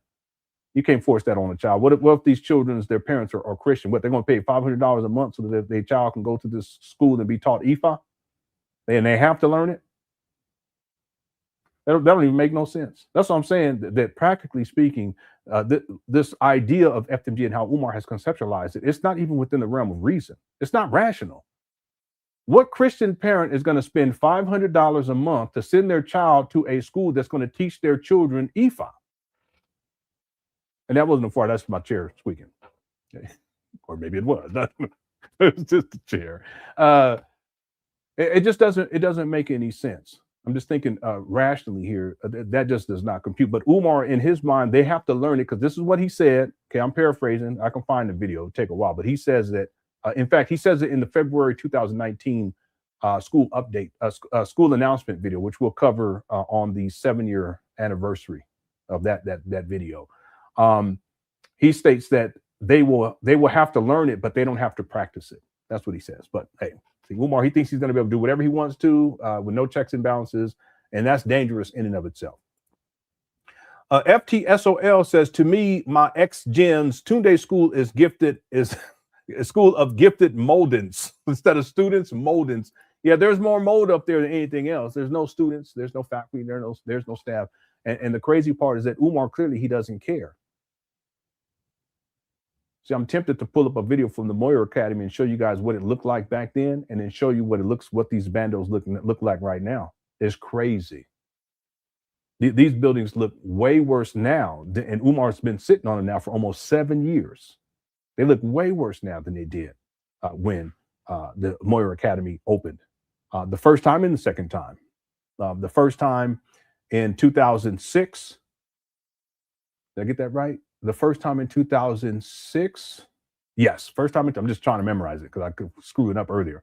The second time in 2012, and then it closes in 2015. And then Umar acquires them in 2019. Yep. Okay, thank you, FTSOL, for the super chat. I appreciate it.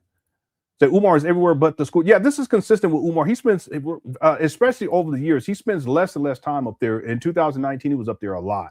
2020, he was up there a lot. 2021, he's up there a lot.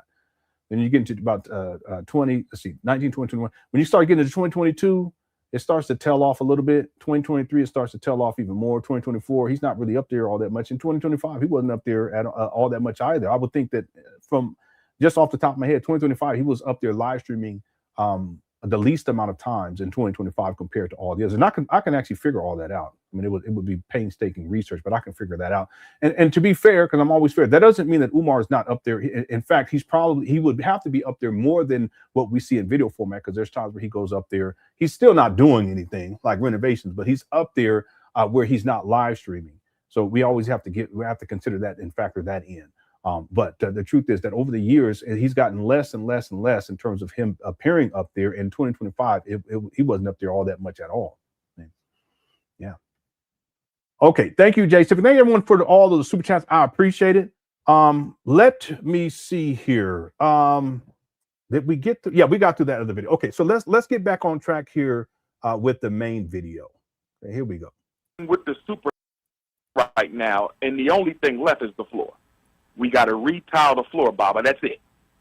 So if I already sent you an application for a waiver, why did you not process it? Why did you tell me I got to resubmit it again on November the 1st with the bill number in the amount? You already know the bill number because the bill comes from you. Mm-hmm. You already know the amount. The amount comes from you. So basically, Baba, she didn't want to process our waiver. And because she didn't want to process our waiver, she said it had to be resubmitted once I get a bill in the mail with the bill number and the bill amount, as opposed to just processing the waiver and adding the bill number and the bill amount to it. Keep in mind, Baba, all city offices are in the same building. Mm-hmm. All of them. So if she needed to get something from... Not necessarily. How do you know that, Umar? Not necessarily. Finance, she could go downstairs or just pick up the phone. So this is what you call being difficult. So finance. Anyway, let's continue. What they got to finance? That's October. On March the 7th. What is he talking about? Anyway, let me. I get a letter Umar saying that we may sell your property. We may go to Superior Court to get a judgment against you and put a sheriff lien and possible sheriff sale against your property if you don't satisfy this amount that you owe us. The amount at the time, Baba, was about $70,000. Wow. Okay. At the time, he's lying about this. Let me explain to you guys. The past due bill amount, the total was $38,388. Okay, I showed you the first munition that was taped, put on the door. There was a second one on the other side of the street. But also, remember when we were covering this, because I broke the story. When we were covering this, we went to the actual website and looked this up, and you saw two different munitions for two separate parcels, because there's two parcels. There's one parcel with the large building. There's a second parcel with the small, what he calls a small school and a small gym. This makes sense? And you guys remember this? Hit the one. We were going through and we were looking at each one, and we added it all up. It all came out to $38,388.22. Now check this out. There were people who were taking that $38,388.22, and they were assuming that that was just for one side of the street, and then they were multiplying it basically by two, and that's where people were reporting like 70,000, 75,000, 80,000, somewhere around there. But I was always consistent because I go based upon the receipts, and I said what the receipts show is that it was $38,388.22, because I'm always fair. And I do my research. See, even when I throw figures out there, I just don't throw figures out there. I'll calculate them over and over again. The total taxes paid, $172,931.86. I can't tell you how many times I went back and looked at the paperwork, which you guys can still find online, and calculated how much in taxes had accrued on these trap bandos in 2019 and 2020. And I calculated over and over and over again, because I kept thinking it was, I kept saying, was it 116,000 or was it 161,000? But then no, it's $172,931.86. I'm meticulous about these types of things. And if I'm wrong, if I'm ever wrong, please, people, correct me. Let me know. But we did the research, and the total was $38,388.22. Why is Umar reporting 70,000? Isn't that what he said? Maybe I misheard him. Let's hear. I get a letter saying that we may sell your property. We may go to Superior Court to get a judgment against you and put a sheriff lien and possible sheriff sale against your property if you don't satisfy this amount that you owe us. The amount at the time, Baba, was about $70,000. Wow. See that?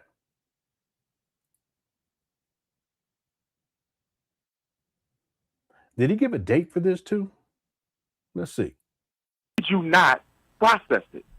Why did you tell me I got to resubmit it again on November the 1st with the bill number in the amount? You already know the bill number because the bill comes from you. Mm-hmm. You already know the amount. The amount comes from you.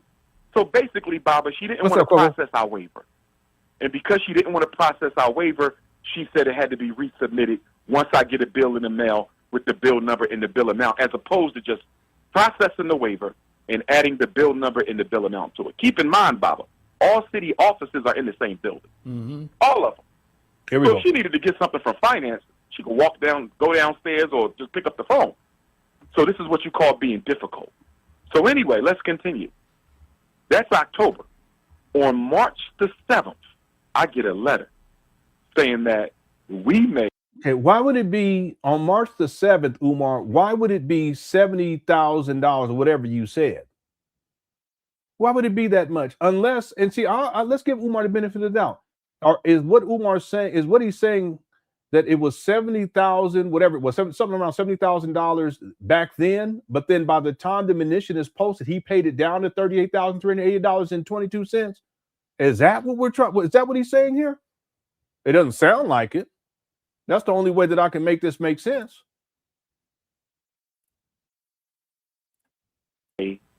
Sell your property. You may go to Superior Court to get a judgment against you and put a sheriff lien and possible sheriff sale against your property if you don't satisfy this amount that you owe us. The amount at the time, Baba, was about $70,000. Wow. 70,000. This guy be lying his ass off, don't he? Oh. Let me tell you what it was for. Let me tell you what it was for. $30,000 was for water. Baba, we don't use no water because nobody is in the school. I want the listeners to understand me. It doesn't matter if no one's in these abandos. There's no schools. It doesn't matter. These bills go back to 2019, and they accrue every single month just by owning the property. That's how it works with home ownership or property ownership. You're still going to have to pay. Even if no one's living there, you still got to pay shit.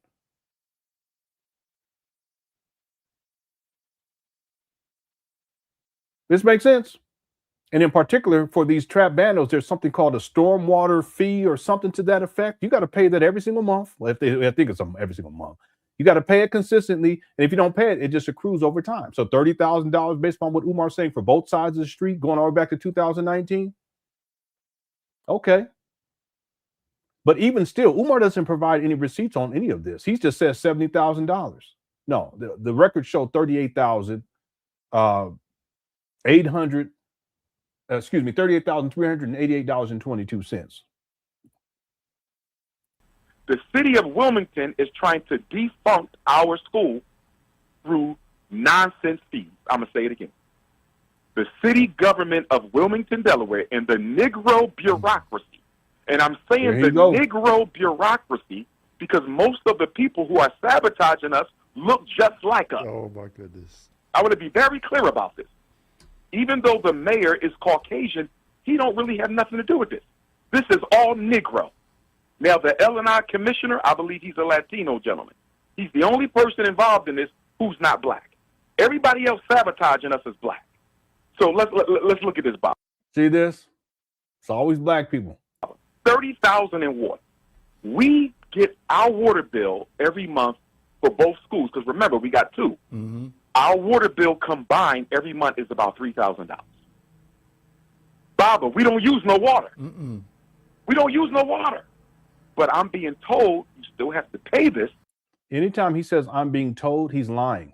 This is something, a pattern with Umar. Anytime he says I'm being told. We get our water bill every month for both schools, because remember, we got two. Mm-hmm. Our water bill combined every month is about $3,000. Okay, let's assume that Umar's telling the truth right here. $3,000 each month. We're going to multiply that by 12 per year. That's $36,000. But let's go with Umar's lie. I just want to show you guys how inept and it's actually despicable when you think about it. No business acumen. We're going to assume that Umar Johnson is lying. I mean, you know, I need an apple pie or something. Shit. I'm so sorry, Good Crust Chat. This guy, I'm over here doing other research while I'm listening to this guy because he's getting on my nerves. I'm serious. I need me an apple pie. So you know what I'm saying?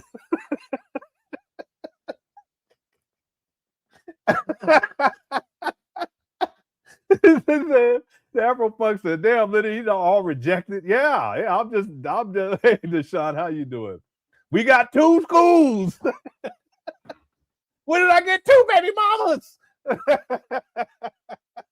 I'm gonna have two queens. All right, I had to let loose a little bit because yeah. What kind of water is that? Shit, this water. Shay said, "Liddy need a cigarette." That's wild. Okay. Anyway, sometimes Umar just be getting on my nerves. All right. So what I was saying was, let's go with Umar. Let's assume he's telling the truth. It's $3,000 a month for both sides of the street. So we take $3,000 a month for 12 months. That's $36,000 a year. If we take $36,000 and we're going to multiply that by roughly 6.8 years. That's $244,800.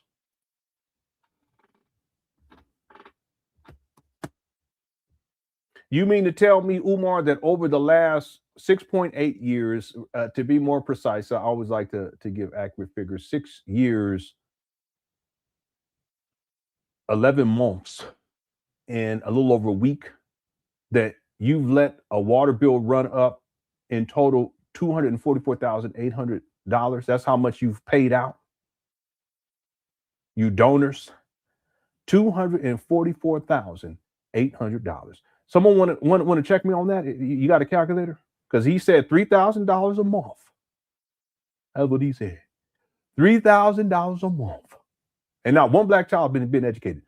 I wonder how much the electric bill is then. Shit, because he be using electricity. He said he don't even use the water. If you don't use no water, and it's $3,000 a month. How much is it for the electricity?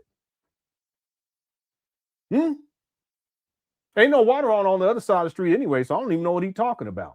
Hit the one. This guy, he be now that I think about it, he's lying his ass off 2 times, 3 times. Someone wanted, I'm gonna have to replay this. I'm gonna have to replay this, and so I can make sure I'm not maybe I misinterpreted what he's trying to say. Because I thought he said both sides of the street. There ain't no water on the other side of the street, Umar, but he still would have to pay that sewer, the water drain thing, but it ain't no $3,000 a month for both sides of the street. See what he's doing? He's mixing and matching what you would have to pay, even if the water's turned off. You still have to pay these fees, service fees, simply because you own the property. But then if you actually have water turned on, you have an account, and you're paying these water bills. There's going to be whatever that is. It's going to be added to that. And really, it's going to be 2 separate bills too, by the way, because the water company is separate, from what I understand, separate from because the city is the water drain, whatever it's called, and then your actual water line that's from a company. Does it make sense? So I thought he said $6,000 a month. Excuse me, $3,000 a month. You multiply that by 12, you come up with $36,000 a year. And then you multiply that by 6.8, and it's going to be about $244,800. We can round it up, actually. That's $245,000. And that would be wasted money, more wasted money over the last 6.8 years. Because not one black child's been educated. See the ineptitude?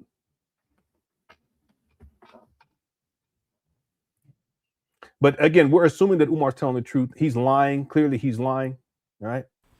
Even though the mayor is Caucasian, he don't really have nothing to do with this. This is all Negro. Now, the L&I commissioner, I believe he's a Latino gentleman. He's the only person involved in this who's not black. Everybody else sabotaging us is black. So let's look at this, Baba. $30,000 in water. We get our water bill every month for both schools, because remember, we got 2. Mm-hmm. Our water bill combined every month is about $3,000. He did. He said $3,000 per month. Baba, we don't use no water. Mm-mm.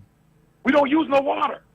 But I'm being told you still have to pay this because of sewage and rain. And yeah, that's the rainwater, the rain drainage. Yeah, that's what I was talking about before. But that's separate from your actual water bill. See, that what he's talking about there, that's through the city, to be simply by owning the property. But your water bill, that's separate. There's a water company. If this makes sense to people, all right? It's 2 separate things. But he's saying $3,000 a month, $36,000 a year. In this case, he said $30,000. But then that goes to show you he don't even know his figures. But that's going to be around $245,000 over the last 6.9 years. Actually, it should be 6.9 years. That's all wasted money. If we assume that Umar is telling the truth, yeah, $244,800. Yeah. Hey, how's it going, Queer Angel? Here, hope you doing all right, sis. Happy New Year to you. Okay. All right, let's go. In other words, when it rains and the water runs off of our building into the drain, we got to pay for that. Mm. So $30,000. So they said you got to satisfy this bill, Baba. This is a letter dated March the 7th. You got to satisfy this bill, or we're going to get a judgment against you in Superior Court, and we're going to do a sheriff leaning sale, right? March 7th. So guess what I do, Baba? We pay off the $30,000 in water that we should not owe because we don't use any water. We pay it off. The whole thing. Boom. That's out. So that we shouldn't have to pay.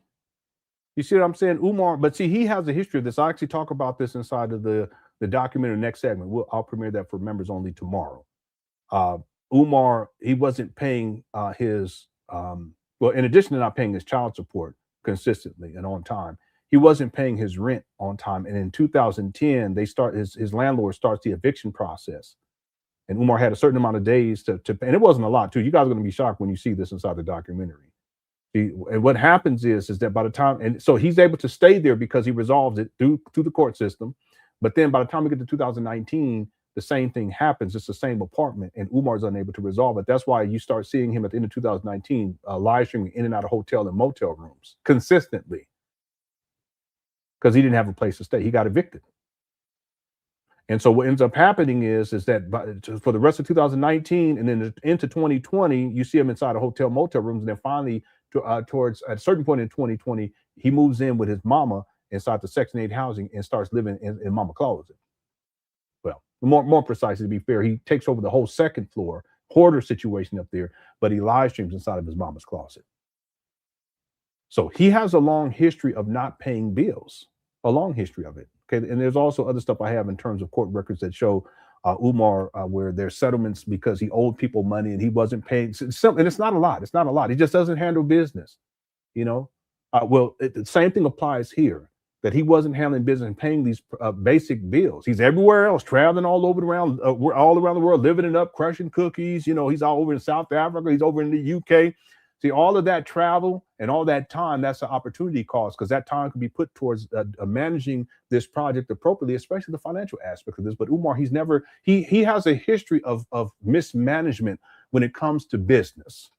And what I mean by business is bills, you know, credit card payments, making sure you're getting stuff done on time, you're putting in applications at the right time, you're making sure that you're following up and this type of thing. Umar, he has a long history of not handling that type of business. It's truly unfortunate. It shows his ineptitude, and that filters into the situation last year when they were going to take these buildings from him because he wasn't paying the bills.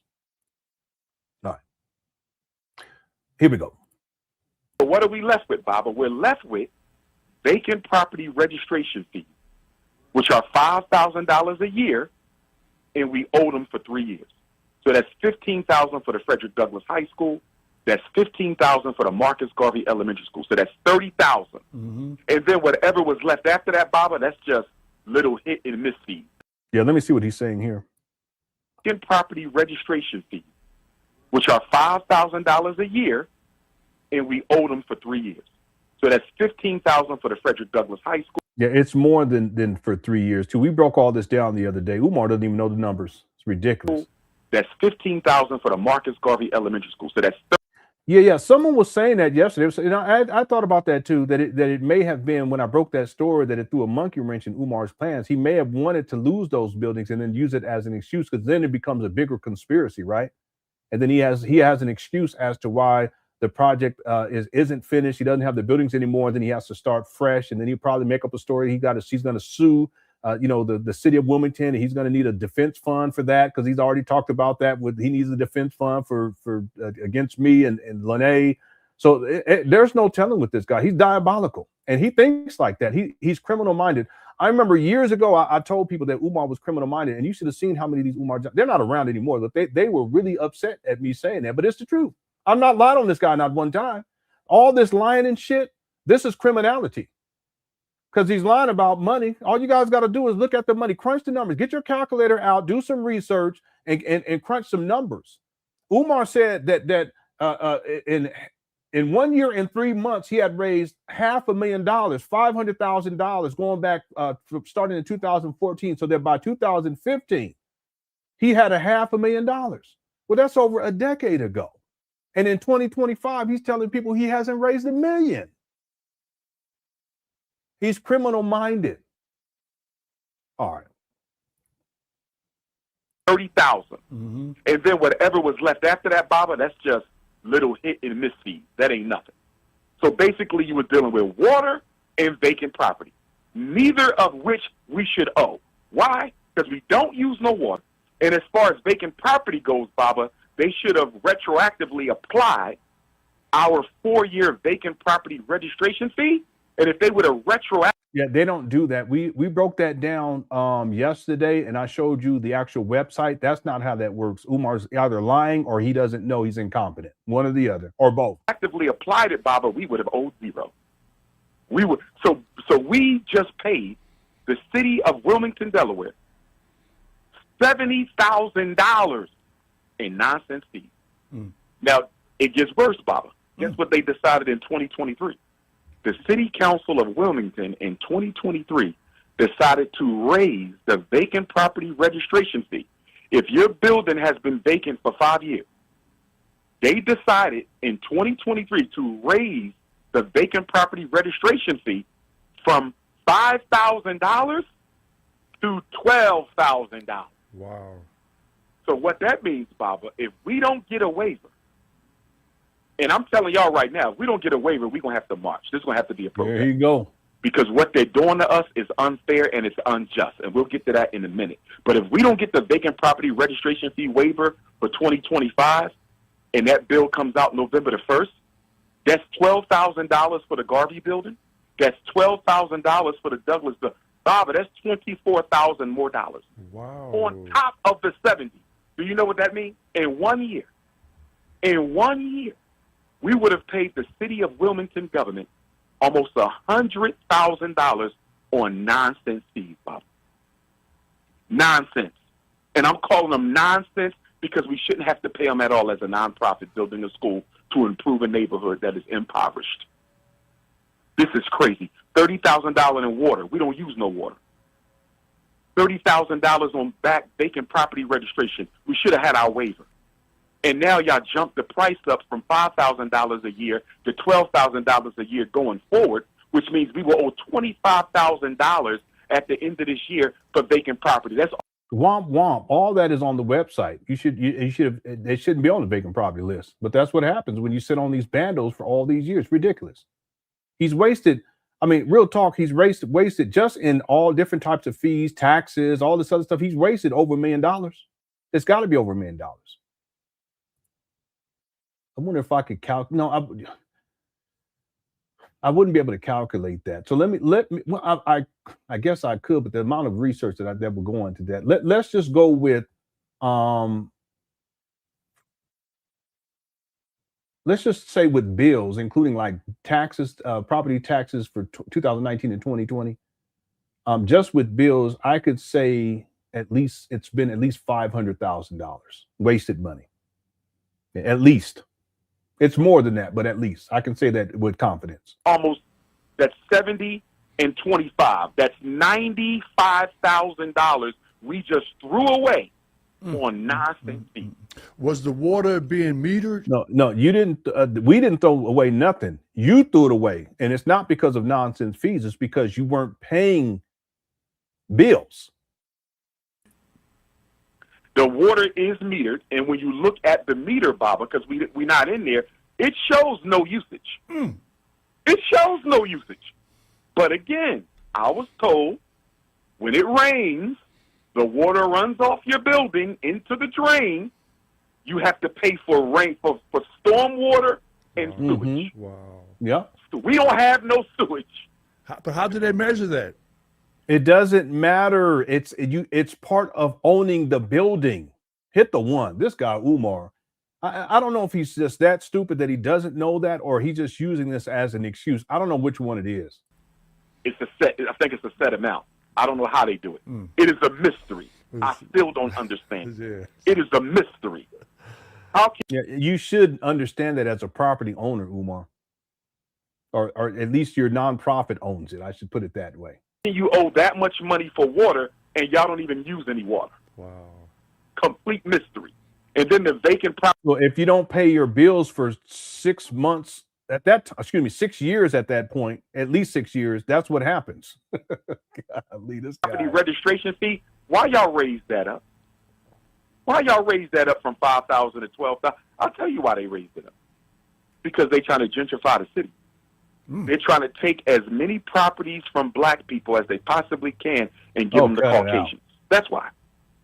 And I want the brothers and sisters in Wilmington, Delaware, if there's any movement in that city to fight against gentrification, to stop black people from getting their property stolen, count me in. Count me in. I can't get involved as the head of FDMG, but I can definitely get involved as an activist because what they did to us is wrong. So let me give you the rest of this, Baba, and I'm going to be quick on this.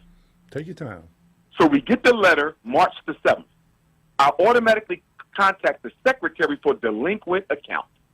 I contact the secretary for delinquent accounts. I say, yo, I got this letter. Are y'all about to sheriff sell our school? I said, listen, I'm going to try to get the vacant property registration fee waiver retroactively applied.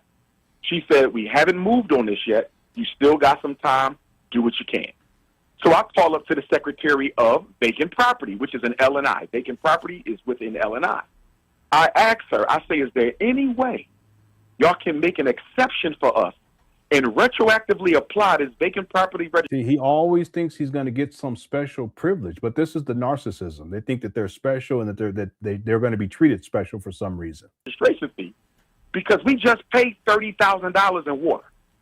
This is going to be another $30,000 in vacant property registration fee. Our money comes from the people. We don't accept government funding.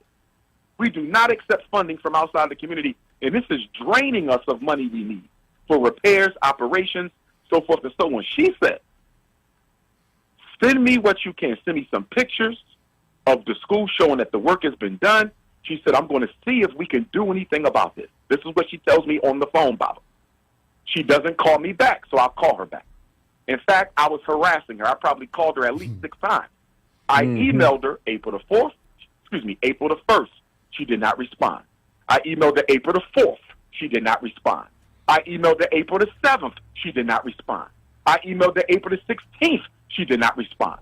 And after every email, I called her to get an update on the status of the possibility of them retroactively applying our vacant property registration fee 4-year waiver for nonprofits. Are you with me so far, Bob? I'm following it. Okay. On the phone, Baba, she's telling me she's going to get me an answer.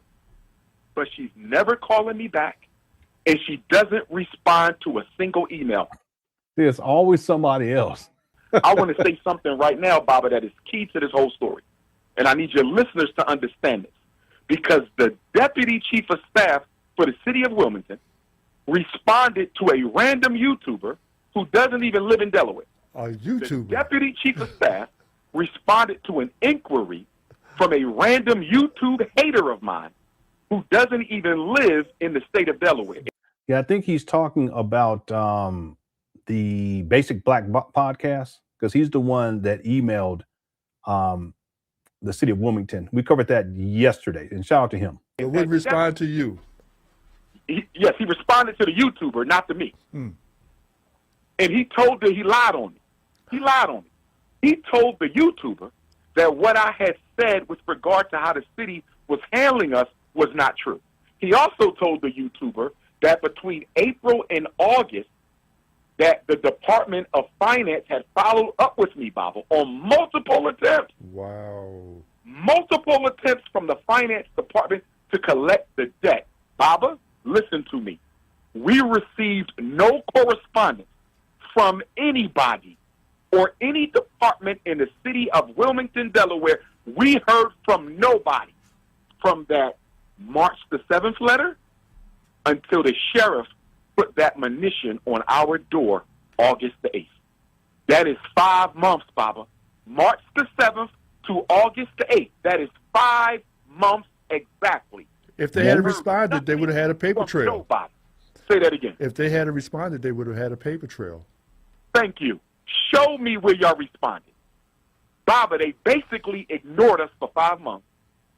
Completely ignored us. We got no follow-up letter or email. We got no follow-up bill or email. We got no follow-up threat or email. We got no 90-day notice, no 60-day notice, no 30-day notice. Okay, none of this is true. The representative from the city of Wilmington provided a timeline. I wish I have it somewhere, but I complete timeline on all the communication to Umar. So Umar's lying right here. Nobody said we're going to Superior Court or Sheriff on August the 5th. Nobody, Baba.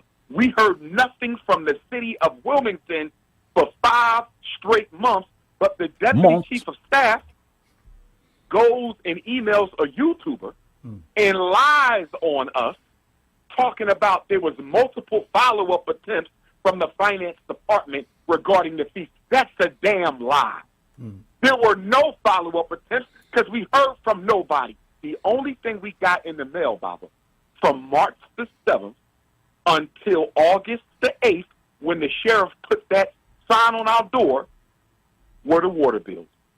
Wow. All we got was the automatically generated water bills. Nothing else about a sheriff's sale, nothing else about a lien. Let me tell you what I thought was going on. Can you hold that and tell us when we come back after this brief break? Because we got to take a break, and when we come back, we're going to talk about...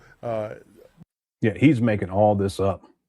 More of this. I told people in the post, if you want to hear the truth, the whole truth, nothing but the truth, so help me Africa, tune in today to Dr. Umar Ifa.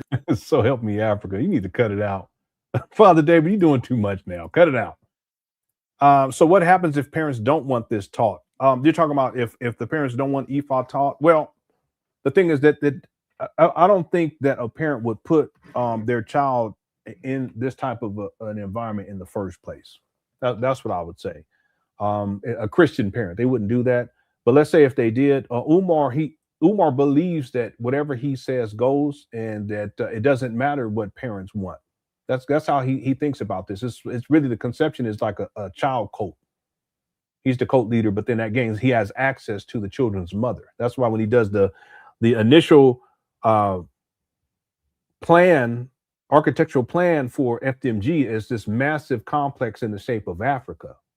One way in, one way out. With a river surrounding this, I think it was 500-acre compound. That's how he conceptualized. It's like David Koresh, that guy, that type of a thing. So in Umar's mind, he has ultimate power and control, and he can do whatever he wants to, including the children have to learn, because that's what he said. They have to learn it. They just don't have to practice it. But what do parents do if they just wouldn't enroll in the first place? Okay, and again, why would you pay $500 a month as a Christian parent to send your child to a school that's going to teach your children Ifa? It doesn't make any sense. And then you have schools in that area, including a brand new school that opened up last year. It's a STEM academy type of a school where your children can go there for free, and it's not too far from these abandoned buildings. See, it doesn't make any sense. Okay, I got to change this battery out. Let me go ahead and let this play, and then I'll get to these other super chats. Thank you guys so much. Thanks for the super chat, Enterprise Entertainment. Appreciate it. David Johnson, and hear it straight from his mouth. Don't believe those naysayers. Don't believe those YouTubers and TikTokers. Just listen to what Dr. Umar Johnson has to say. We'll be right back after this brief break. I'm David Barnes, photo man for you too. On the phone line with us from an undisclosed location is Dr. Umar Ifa Johnson. Tell us about the situation. I just have to comment on something that he said there. That's the cult dynamic. You don't question Umar. You just listen to him. You don't listen to what anyone else has to say. No, what you do is you go with the receipts, and as long as the receipts are presented in a manner that exhibits integrity and true research, not speculation. I'll speculate from time to time, but I always preface before I do so.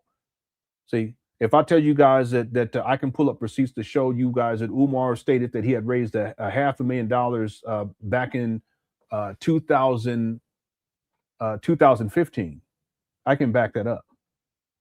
But you let Umar tell it, and he hasn't raised $1 million in 2025. But I can prove easily, just with that amount right there, and the amount that he shows on his IRS filings, that it's over $1 million. So just believe Umar, don't believe his critics? No. Now, I'm not saying that everything that Umar critics say is true. That's not what I'm saying. What I'm saying is that I have integrity. And when I say some shit, I can back that shit up with evidence and proof. I have a receipt to back it up. I don't speculate like that. And when I do, I make it clear I'm speculating right here, because it could be that Umar has multiple bank accounts, which is likely that he does, and that money's being funneled to different places. Now, can I prove that as a statement of fact? No. But you see how I'm being fair with Umar. But when I say something as a statement of fact, it's a statement of fact, right? But see, if you're wrapped up in this Umar Johnson cult, you never question Umar. And then those who have legitimate criticism and they have receipts with integrity, not making shit up, not painting false narratives and lying on Umar, but telling the truth, you're supposed to ignore those people? No. Going on there in Delaware, the war against black people. I thought that maybe Donald Trump was the only one waging the war against black people, but it seems like a lot of black people are waging the war against black people. I call them anti-black. I don't care what, including Umar. How about that? You might be, you can still be anti-black, and it seems like there are a lot of anti-black people in Wilmington, Delaware. We're going to hear some more from Dr. Umar Ifa Johnson. Now check this out, Bob.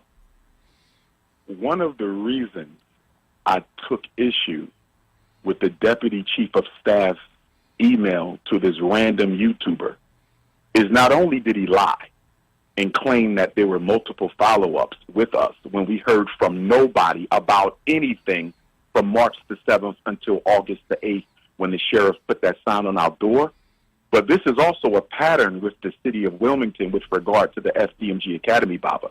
They give out our information to anybody who calls. Wow. There's no privacy. Umar, cut it out. Stuff is public record. All right. Let's see. FTSOL, to me, my ex-gens, Tunde School of Gifted. Oh, I got this one earlier. Right. Umar, I got this one too. Luna Sun says he's such a chatty patty. Shout out to Marianne. Yeah, Marianne called Umar a chatty patty. It's true though, because that's what he does. When he goes on the Breakfast Club or when he goes on the Art of Dialogue, he's just a chatty patty. He runs his mouth, talk about other people, black people successful, more successful than he is, and disparages them.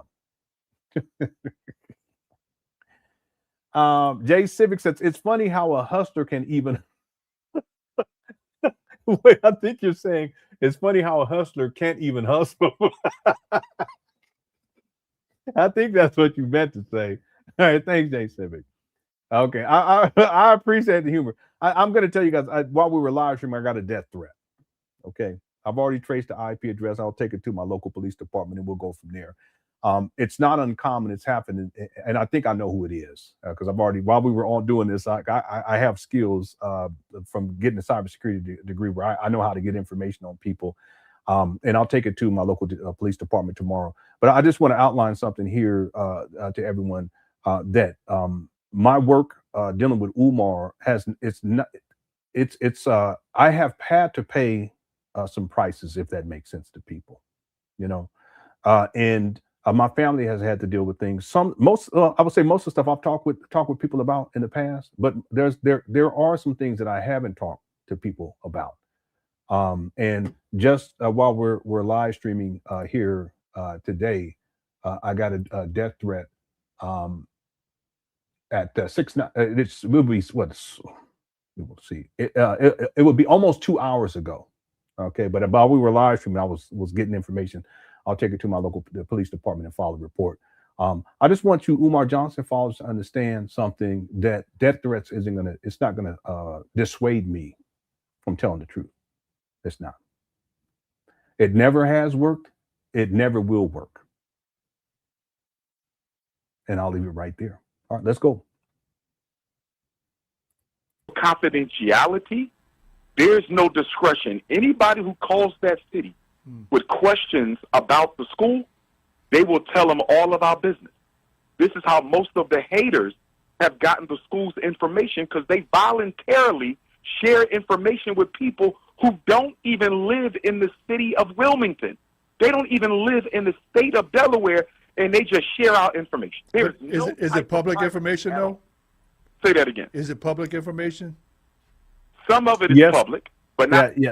Listen, all of the information that I've shared about Umar outside of what Lene has shared, and because those are personal experiences, and what Sister Mary Ann Lauren has shared, those are personal experiences, and what Umar's nephew shared, those are personal experiences. And then, over the years, I've talked with different people who've dealt with Umar personally, in some cases intimately. Okay, all of that stuff, that's what I call firsthand accounts.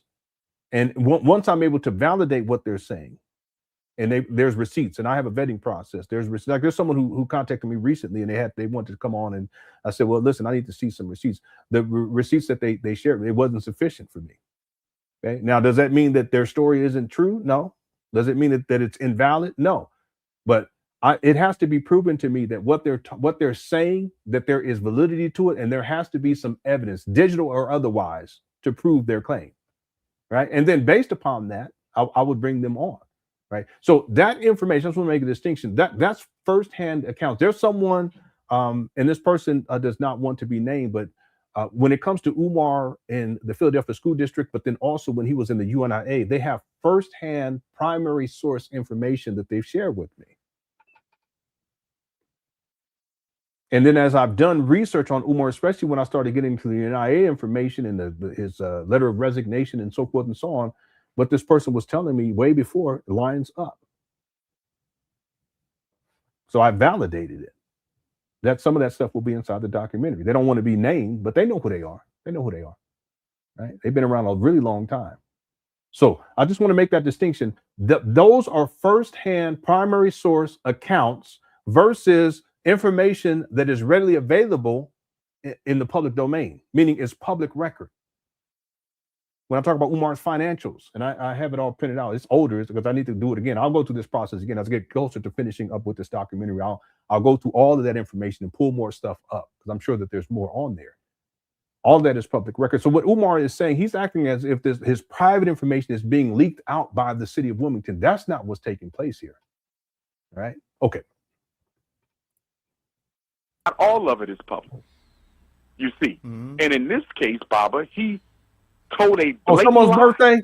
He told Whose a birthday is it? blatant lie. He said from Mr. April Mr. to Too August, Fresh? I'm quoting him. Okay. All right, everyone, let's send a happy birthday to Mr. Too Fresh. Let's sing happy birthday all together. 1, 2, 3. Happy birthday to you.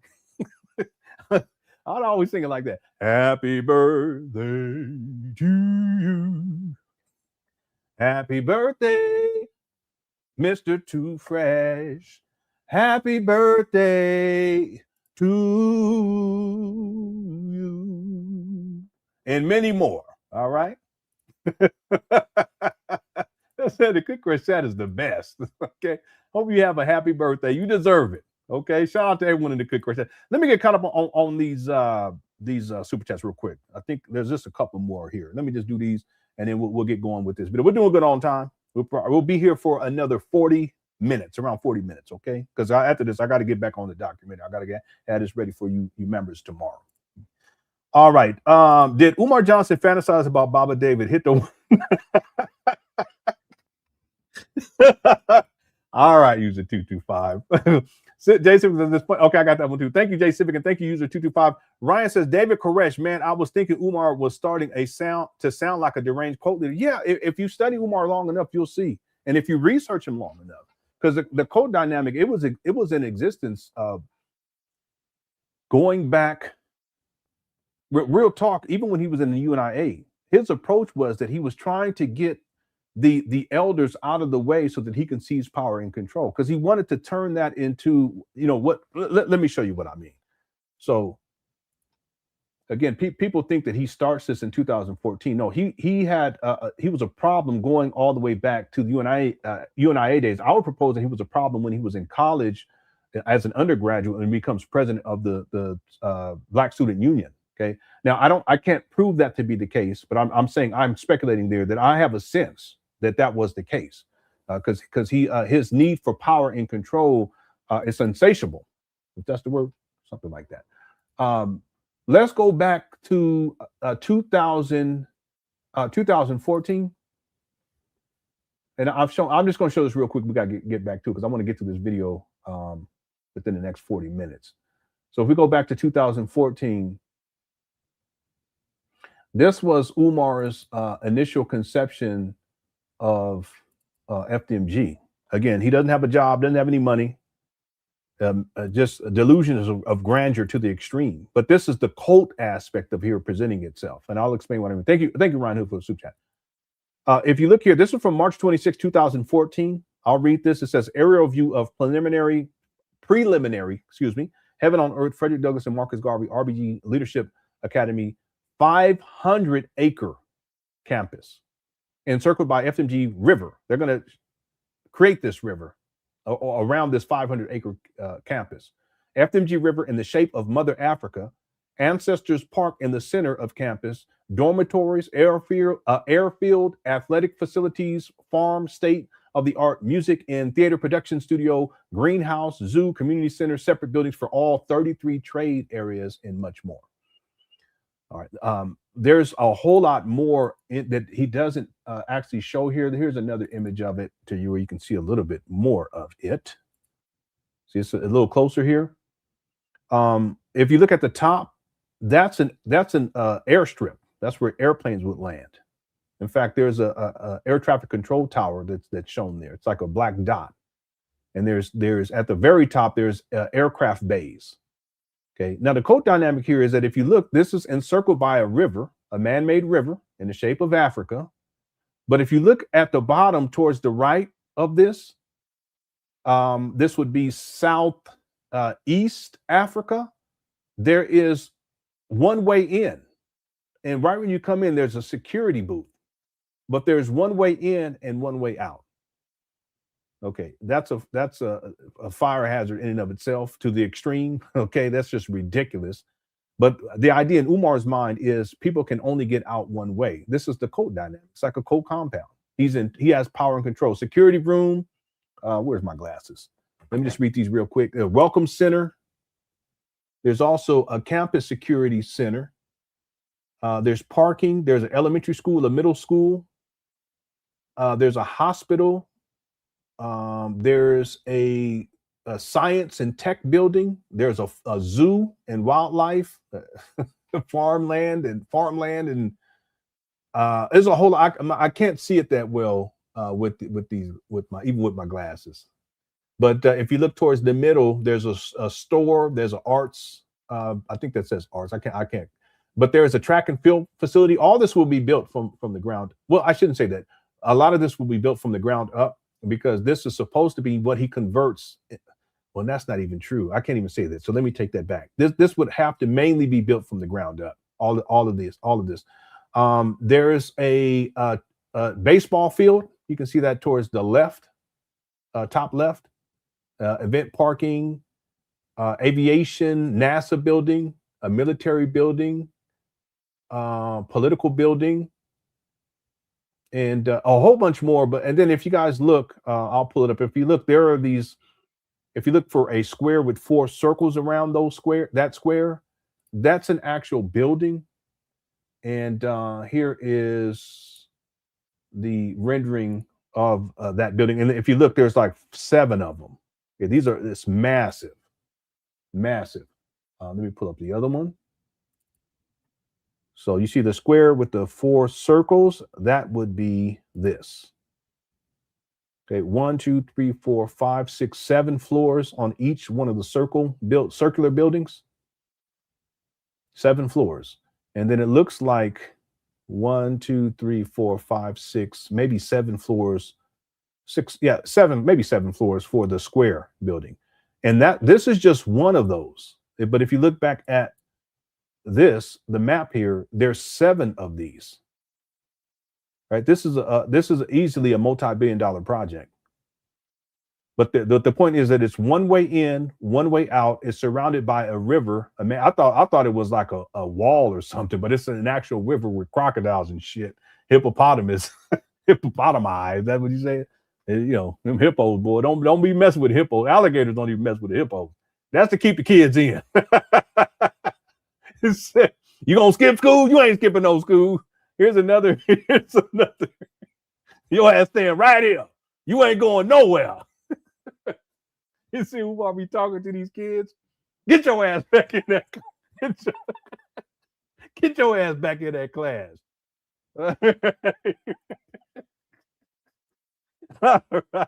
I'm sorry. I had to go. I had to handle that right quick. But here's more clarity about this because I was saying this earlier, but I didn't want to say it unless I had the receipt. Here's a receipt, June 7, 2014.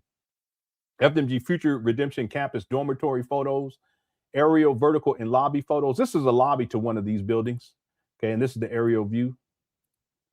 This is the long-term facility transformation plan after we acquire St. Paul's College. So this right here would be what he transformed St. Paul's College into. That's what I was saying earlier, but I said, let me take that back. But no, it's factual. Okay. As we will eventually need more dorm space than currently available. Please make a donation today. All right. So this is the cult aspect to this. And what is the most telling part is that there's one way in, one way out. Right. Okay. Thank you, Ryan, for the super chat. I appreciate it. Miss Vernica says, prayers up, Lenon. Trust me, no one will touch you. Listen, I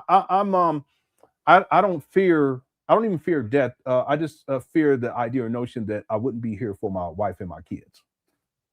Right. But I have faith that they would be taken care of because at the age of 50, anything could happen at any given time. That's one thing I've learned, and not to be macabre. But there's even over the last 3 years, even over the last 2 days, someone that I knew, I don't want to say too much, a musician in San Diego passed away tragically. I mean, horribly too, by the way. We don't know the day nor the hour, but that does not mean that somehow we cower and we don't tell the truth. Now, does that mean that I'm not fearful of things? No, I'm fearful of things. Yeah, like alligators and crocodiles. Real talk. I mean, they've been around for, I don't know, millions of years, and there's a reason why. They're apex predators, and they don't play. They don't play. You can treat them like a dog all you want to, and feed them from birth, and love them and hug them, and they still gonna bite your ass. I'm sorry. I'm a weirdo. I'm just telling the truth. That's how I look at it. But so I'm not saying that I'm not fearful. But there are certain things I don't back down like that, and when it's time, it's time. But I don't fear nobody issuing threats to me, because Umar's done that himself, and the way I look at it is, if anything ever happened to me, well, the Lord will take care of my wife and my kids, and my wife is a wonderful person, and my kids, they've been raised right. They've been raised right. They ain't out in them streets and gang banging and drugging and drinking and baby mamas all over. That's not how we raise them. Okay, so they will be taken care of. So the mission is the mission, and that's why I've been thinking about this documentary. What comes to mind is you have to finish the mission, and the documentary on Umar, his whole life, that's leaning towards the completion of the mission. So I need to get that done as quickly as possible. Again, for members only, I'll have the next segment for you guys available tomorrow. I'll be working on it right after I'm done with this. Probably give me some tea and something and sit right back down, and I'm gonna get busy. So thank you for those kind words, Miss Vernica. So the thing is that evil is gonna do what evil does, and it's a darkness. It's a darkness. And see, in my life, especially in my early life, just what I grew up around, I saw a lot of evil, and I saw a lot of darkness. So I know what it is. I know what it is. But the thing that I've learned is that when you are of the light and you shine the light, evil always retreats. The darkness, it runs. And then it don't go the other way around. As soon as that light hits, the darkness, it runs away. See? So that's how I look at this whole Umar Johnson saga. There's one thing.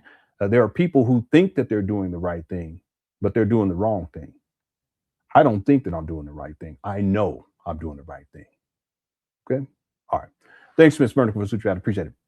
What's up? D-Dad says prayers up for you and your family. We got you back. Yeah, I know that. I ain't tripping. It just that it had come across. They sent it to my website, but I don't really use my website.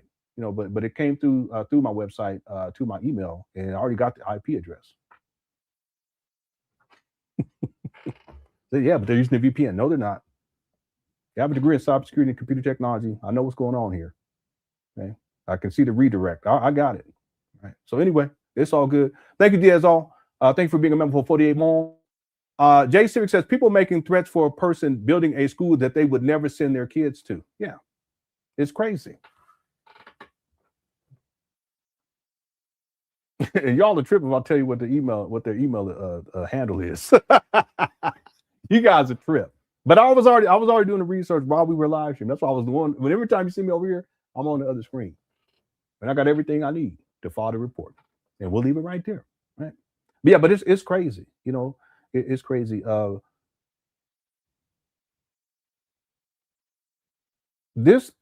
I'm not absolving people who do things like this. Again, this ain't the first time, and it probably won't be the last. I've dealt with all kinds of shit. I had people call the CPS on me and my wife. We got 5 kids.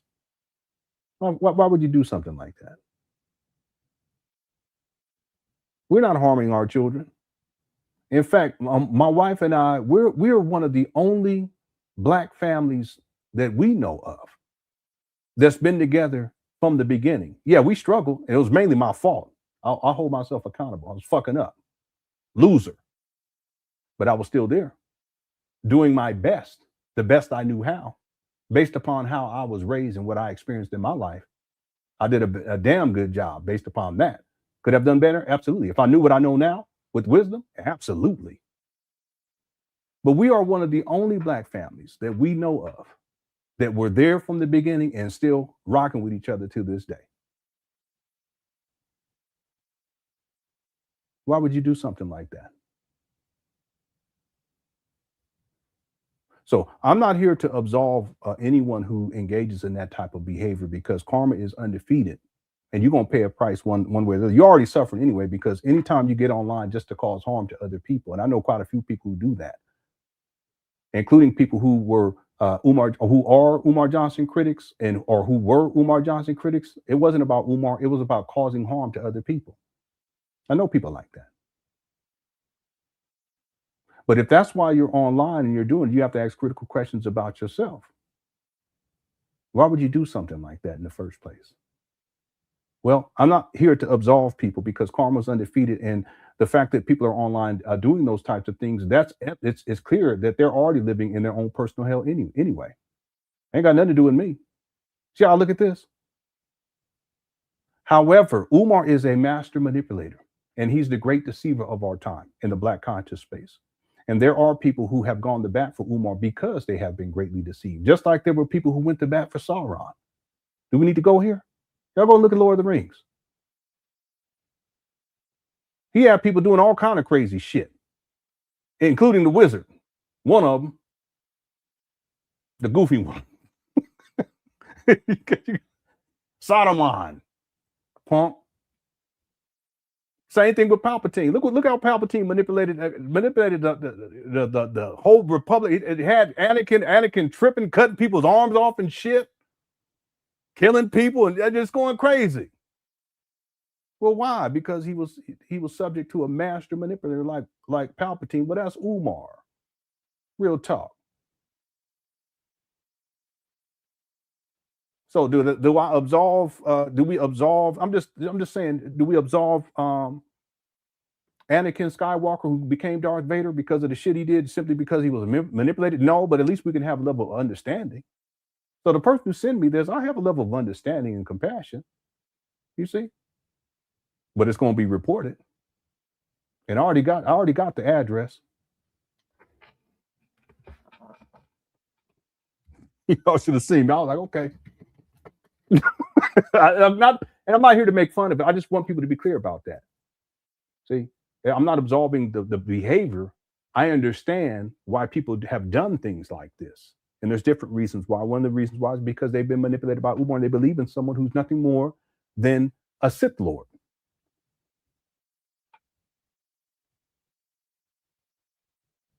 And where I come from and how I live my life, real talk, Sith Lords are my specialty. Real talk. Fuck you, me. That's a reference to the Star Wars. Had to get that in there. But you see that right there? See, I've seen enough of the darkness where I don't fear it. That's why Baypad, when you look at what's the brother Samuel L. Jackson played the one, a very intriguing Jedi.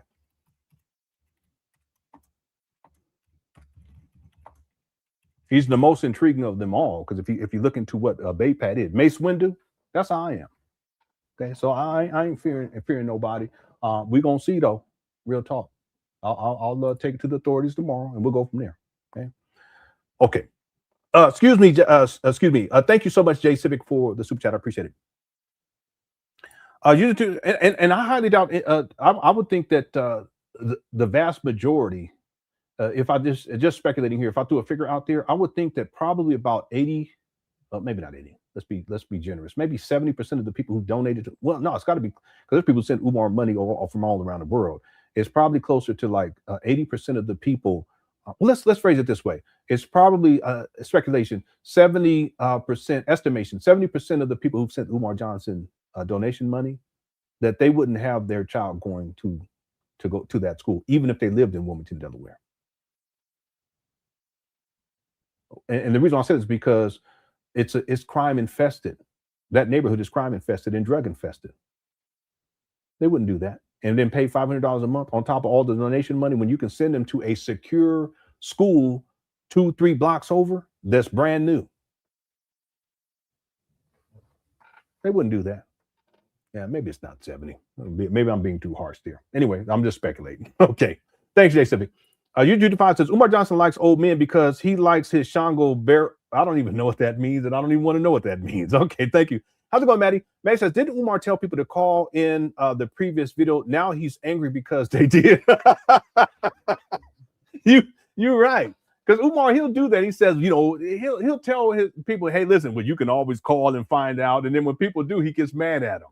Same thing with on matter of fact, Maddie, it reminds me of when he was on not Lord Jamar. He was on I always forget this guy's name. You know the guy.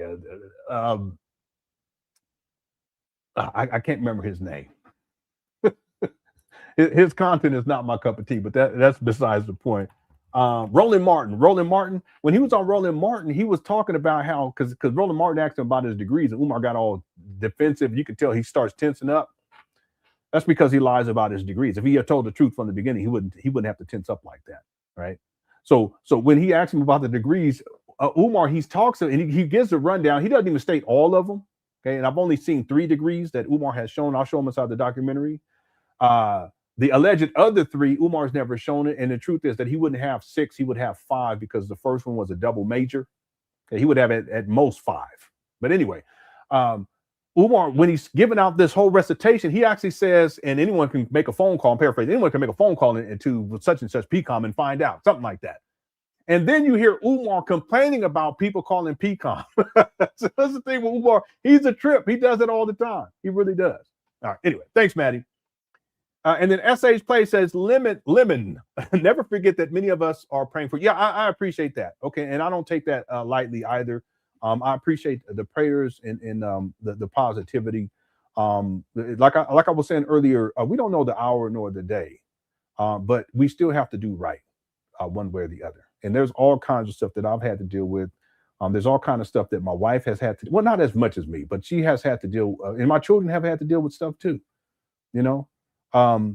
I appreciate the prayers. I know that the Lord has my family. And the reason why I know that, and I'm not religious, I'd have to be clear about that. Like, I don't go to church or anything like that, but I have respect, okay? And I do pray. I just don't pray for myself, I pray for other people. I've prayed for Umar before, right?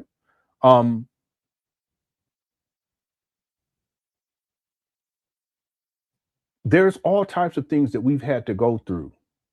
But at the end of the day, you have to do the right thing. And there's no compromise on that. There's no compromise on that. You have to do the right thing. And me doing these videos on Umar, I know we goof off and we clowning, but in essence, I'm doing a public service to try to keep people protected from Umar. Black women, black children, and yeah, to a degree, black men too. But the way I look at it is that a lot of these black men who came for Umar, something ain't right with you. You should do better anyway. If you see someone out here who's doing what Umar's doing and out here sexually exploiting all these black women and scamming and scheming and you know, trying to steal women's intellectual property, and look what he tried to do to Sister Mary Ann Lauren. Try to sue her for $500,000, and she put a whole movie together, Awaken, without, and he didn't do any, he didn't put up no money, nothing, and that's how he treats her. Why would you defend a man like that? He talks about women and talk on up under their skirt and fish tank, all this stuff. Why would you defend? So why would you even follow someone like that? It's an indictment against you as a man. Now, I'm telling the truth. People can get upset if you want to, but we have to tell the truth, regardless of what the opposition is or you know, death threats or whatever. We have to tell the truth, and we have to do the right thing. And I know that me covering Umar, me reporting on Umar, it's the right thing to do. I wouldn't have been doing it this long if it wasn't, and we wouldn't have 1,000 people inside these chat rooms, you know, if it wasn't the right thing to do, and the support wouldn't be there if it wasn't the right thing to do. And there's been times where I wanted to walk away, and then it comes into my mind that the mission has to be completed. So here we go. Thanks, SH Play. I appreciate it. Okay, God bless you. All right. Thank you for all the super chats. Let's get back to the main video here. Here we go. YouTube video that somebody sent me, because I didn't even know that he was communicating with a YouTube Umar always mad hater. He said, quote, from April through August, multiple follow-up attempts from the finance department regarding the outstanding fees. Baba, we heard from nobody. Yeah, it is. To go after children, you're a special kind of sick, and also to go after people's wives. It's just you don't do that. It's something that you don't do. And I don't mean to belabor this point, but that's what I mean by having integrity. You don't go after people's kids, and you don't go after their wife. You just don't do that. But that has happened, and it's happened many times. And it's truly unfortunate. But that's part of the price that we have to pay. But again, I'm not here getting up here as a victim. See, the victor tells the truth. The victim lies over and over again, like Umar. He's a perpetual victim. And then when the person who tells the truth, when they are, even if they're living right, but they are being victimized or someone trying to victimize them, they still tell the truth. And they keep going. Thank you, Kyle Rochelle. Black Martin says, real men stand up for the truth. Death threats be damned. The truth will never be silenced. Absolutely. You know, I think that's just part of, it's an aspect of being a man. You tell the truth. It doesn't mean that you have to tell it in a way to where it's harsh, but you tell the truth. What comes to mind is like, there's this video, I saw it the other day, and there's this a brother, he's a father, and his son, like he's like a toddler.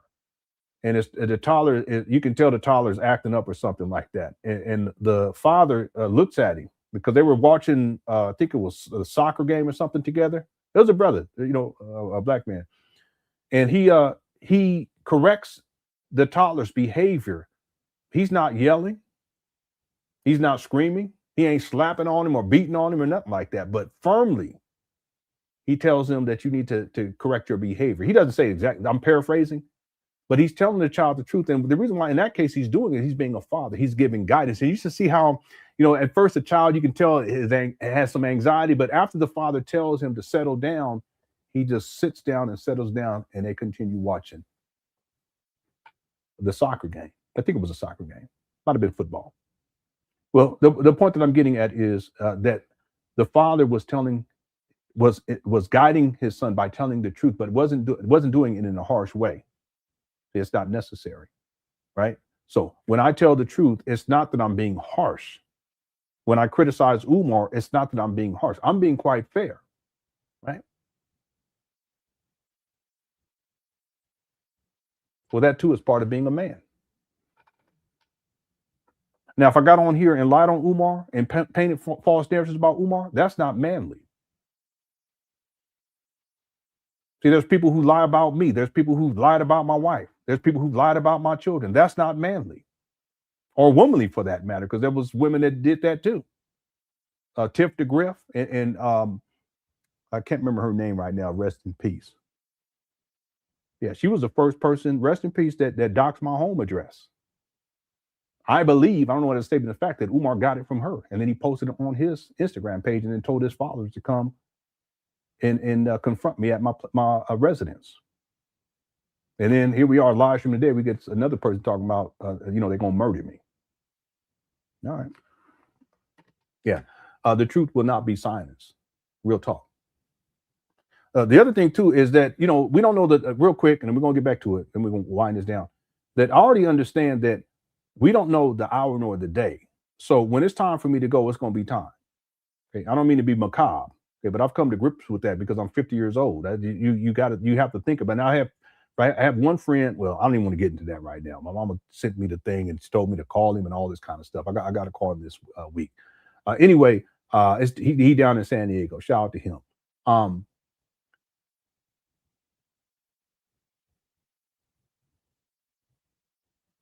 When the time comes, the time is going to come. But that does not mean that automatically the truth will stop and people are going to stop telling the truth about Umar.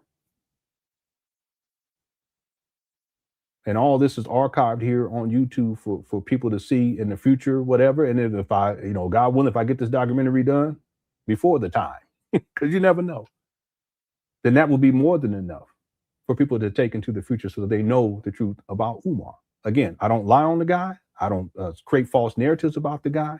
I don't take a clip of him saying one thing and just give you just that so that it appears as if he's saying something that he's not. Because if you put it in the larger context, you realize that he's not really saying that per se. I'm not going to do that. That's why I take the time when we go over these Umar videos, we go over all of them.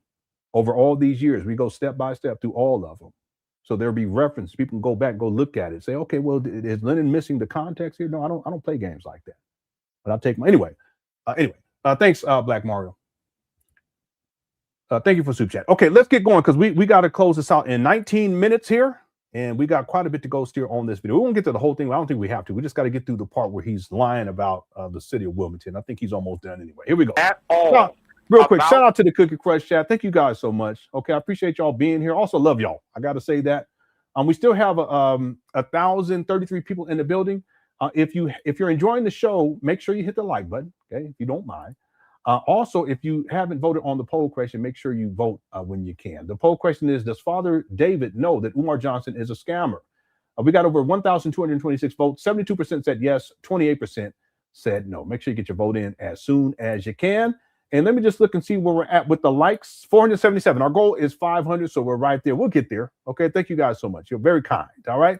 Black Wolf says, Lenon, truth be told, if people didn't gravitate to you the way folks do, none of these goof troops would give a fuck. You're right about that. When you reach more people, they get more mad. You're right about that. And it's not just people who are Umar Johnson defenders. People call them Umarians. It's also some of the Umar Johnson critics. See, but there's a reason why the longevity is there and we still getting 1,000 people. It's at 999 now. Let me walk them out. There's a reason for that. You know, we've built something here that's even beyond Umar. It's the community and the camaraderie. You know, I just like hanging out with you guys. It lifts my spirits. You know, I feel uplifted. After I'm done, I feel all energized.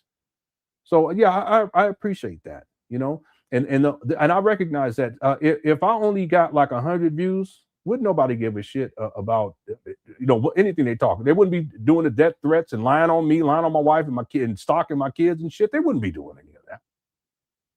So I understand the game. I understand the game. But at the end of the day, the truth's still going to be told. Hey, it is what it is. Okay. Thank you, Black Wolf. And good point. I was thinking about that yesterday. I sure was.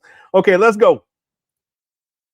Anything from the city of Wilmington from March the 7th until August the 8th. 5 whole months. Well, would that be defamation? And I don't call it people, not a lot, but some people have asked me, what about your legal counsel and advice? What have they been saying? I'm working on that. And the reason I'm working on that, Baba, is I don't think this is going to stop until we push back. Mm-hmm. I think they're going to continue to play games with us. Mm-hmm. I think they're going to continue to be hostile towards us. They're going to continue to be negligent towards us, and they're going to continue to discriminate against us. So let me fast forward. Mm-hmm. So March the 7th, I get the letter. Excuse me, the letter was mailed March the 7th.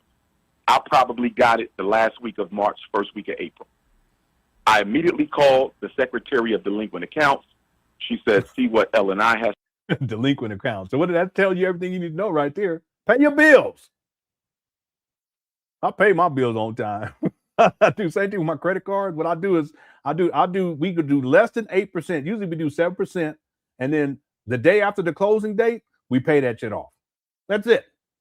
And then we just run that over and over again. And all the bills, I have a certain day during the month where I sit down at the computer and okay, it's bill time. My wife, she don't have to worry about that. I mean, I want her to, like, if she should. I've been telling her, hey, maybe you should come in. You know, I don't want to be stressing about it, but you know, I just take care of it. Now she has her own credit card. She handles that. And then she has her own bank accounts and she handles that. But in terms of the bills, I'll pay all that stuff and I'll just take care of that out of the money that I make. Yeah. Anyway, Umar, he don't pay no bills. He don't. It's possible that he was never taught that either. And the reason why is because, remember, he shipped off to boarding school in around the 9th grade. And then after he graduates, he goes straight into college and he spends the next 20 years pursuing degrees. But in terms of being functional in life as an adult, Umar's never been held accountable to that, like been in a position where he had to be. So even learning basic things, because Lene talked about this, she talked about Umar, he doesn't know like basic things, you know, that someone his age should know as a functional adult. So the same thing with paying bills. You got to teach the kids personal finance. You got to teach them paying bills. You know, same thing with my oldest son. His credit score is great. He just got a car. But I had to sit him down, you know, what was it? Not last year, but the year before. And I said, hey, listen, let me break all this down. We talked about it in the past, but really sat down and broke it down to him step by step by step. And then, this year, at the beginning of the year, he got he got a better car. I should put it that way. And I'm proud of him because he saved up his money. We put in about maybe $4,000 on top of that. But the point is that we've taught him enough so that he can be functional to a degree at his age when it comes to finances. Umar, I can tell he was never taught that. Right. So that's why Umar's on there and he's complaining about paying bills and he's acting like he shouldn't have to. And he's trying to figure out ways to finagle it so that somehow he wouldn't have to pay. And he's going to get special dispensation. They're going to treat him special and, you know, this type of thing. Well, that's because Umar, he's not a functional adult and he doesn't handle business. That's what I tell my sons. I said, you got to handle business in the first place. Handle business. Okay, let's go. To say it comes from them, not us. We just carry it out. I talked to the Secretary of Vacant Property. She tells me she's going to give me a call back. She's going to look into this and see what they can do. Now, what they're saying, Baba, is they don't retroactively apply vacant property registration fee waivers, right? I can understand that. But I asked for a one-time exemption. Mm-hmm. If you can't give it to me, just say that. It doesn't exist. What are you talking about? Why would you think that you're special enough to ask for a one-time exemption? Like you don't know how to pay bills. Can you all imagine? You don't pay your cell phone bill for 6 years and 10 months. I know it sounds crazy. And then when they said, listen, we're going to come and we're going to repo your cell phone. I'm just using this. Okay, you got to follow me on this. Right? We're going to sell your cell phone at sheriff auction. He said, well, can I get a one-time special privilege where I don't have to pay this? That's not how life works, Umar. And you're gonna open up a school for black boys? Cut it out. So we can move on. Right. I want to make this point very clear about it. Because what they're leaving out, because they're saying, well, we don't apply it retroactively. The man asked you if you could do it this one time because they just paid $30,000 in water. Just because you paid $30,000 on water, that's totally separate from these other bills, Umar. And there's no exception. What are you talking about? This is the narcissism because narcissists believe that they're special and that they're going to get some sort of special dispensation. They're going to be treated special, that somehow they don't have to pay bills. And all these bills just go away. This is crazy, this guy. And instead of just telling us, no, we're not going to do it. You either have to pay it or get a payment plan. But we're not going to. Baba, she completely ignored me. Like I told you, I emailed her April 1st. She did not respond to my email. I emailed her April 4th. She did not respond to my email. I emailed her April 7th. She did not respond to my email. I emailed her April 16th. She did not respond to my email. I spoke to her on the phone at least a half dozen times, and each time she said she would get back to me with an answer. And guess what, Baba? That turned into 5 months. No response. Wow. 5 months. 5 months, no response. And then the Secretary of Delinquent Accounts, because what I did was I sent the email to the Chief of Staff of the Mayor, not the Deputy Chief of Staff. The man who sent this email to the YouTubers, Baba, he ain't got nothing to do with nothing because I didn't include him in the correspondence.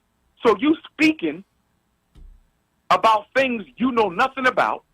Yeah, Shay, this is something I mentioned. You, Umar, should have got your big ass down and just go down there. Anyway. And ridiculous. You are being untruthful. Yeah, real talk, because didn't Umar say that all the offices are in the same building?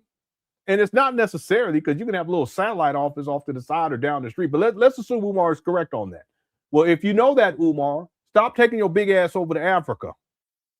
Okay? Cut it out. And take your big ass down there to that one building where all the offices is at and go handle this. All right. Umar, you a trip. And dishonest it and is. blatantly lying excuse. in what you are saying. So he wasn't even in the email trail. It was the Deputy Chief of Staff. It was the Commissioner for L&I.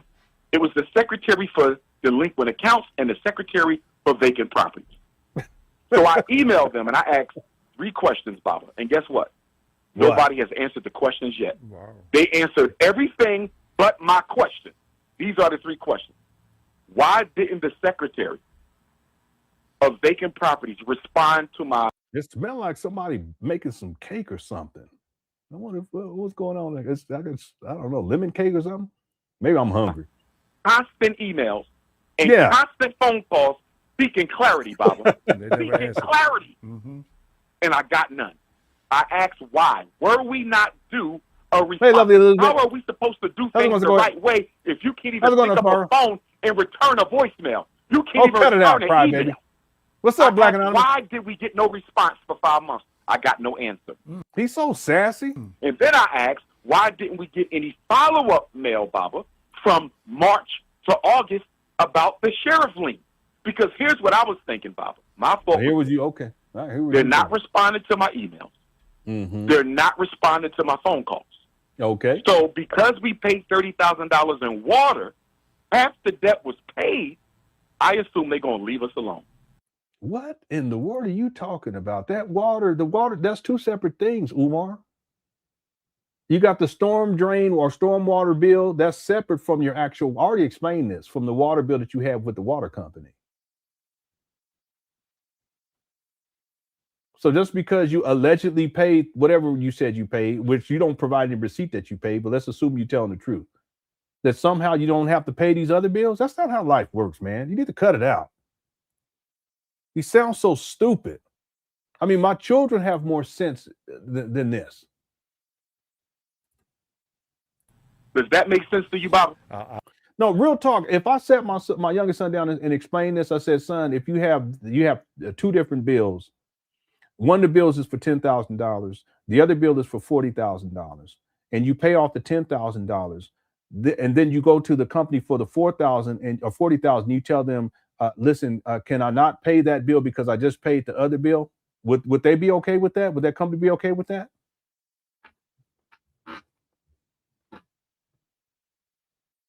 No. Umar, come on, man.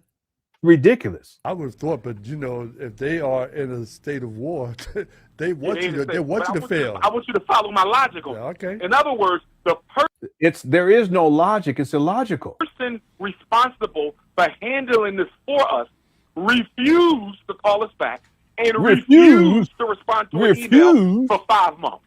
He's so dramatic. Yeah, they have begun their cover-up. What's up, East B? They're not addressing that at all. What's up, Captain Edward? LNI commissioner completely ignored the question. It's the homie right here. You wild, bro. He said 2 for 99, 2 for 1 bills. What in the world? 2 for 1. Umar wanted a 2 for 1 bill. Or is it 1 for 2? Is it 1 for 2 bills? I think it's 1 for 2 bills, Edward. All right. I think that board, it's the, you got to get the zeros and ones together, the binary. I'm just playing. Yeah, Umar, he funny. Shout out to Captain Edward. All right. Somebody said, bro, that statement about it smells like someone is making cake. Bro, I just sat down at the kitchen table with a plate of cake and my phone. In 4 seconds, you say that. That's so scary. That's so scary. Yeah. You got a red jacket on too, huh? No, I'm just playing. You got a red jacket on, huh? I'm just playing. Yeah, that's wild. Okay, let's go. Chief of staff for the mayor completely ignored the question. The secretary for vacant property, who's the one responsible for ignoring me, she ignored the question. And the secretary for delinquent accounts, it was not her responsibility. Because all she does is carry out, whatever is owed, she got to carry it out and collect that debt. Where I took issue with her at, respectively, is because in her email, she says she told me that they had initiated sheriff's sale process on the phone. No, she did not. That was not true. That was not true. She told, and I have the email to prove it. He's so sassy. Because in the email she sent me, the email is there. She says, I'm waiting to hear back from LNI, just like you are, to see what we're going to do, because I was going back and forth between the two secretaries. Umar Johnson loved David, even though his Shango hair. Baba, telling the secretary of delinquent accounts that the secretary of vacant property says she's going to look into this and get back to me. So she says, okay. You know what I mean? Okay. Let's just see what she says. I said, should I pay anything? I got the emails, Baba. Should I pay anything right now? He says, hold off until we get an answer from them. Baba, We never got an answer from them. Well, and to this day, it's still no one is answering. Oh, well, I put them in the email chain. So we've been going back and forth in the email, respectfully, back and forth. But nobody's answering my question. Question 1, why did I never get a response to my emails and phone calls? Question 2, why was there no follow-up correspondence about the sheriff lien and sale?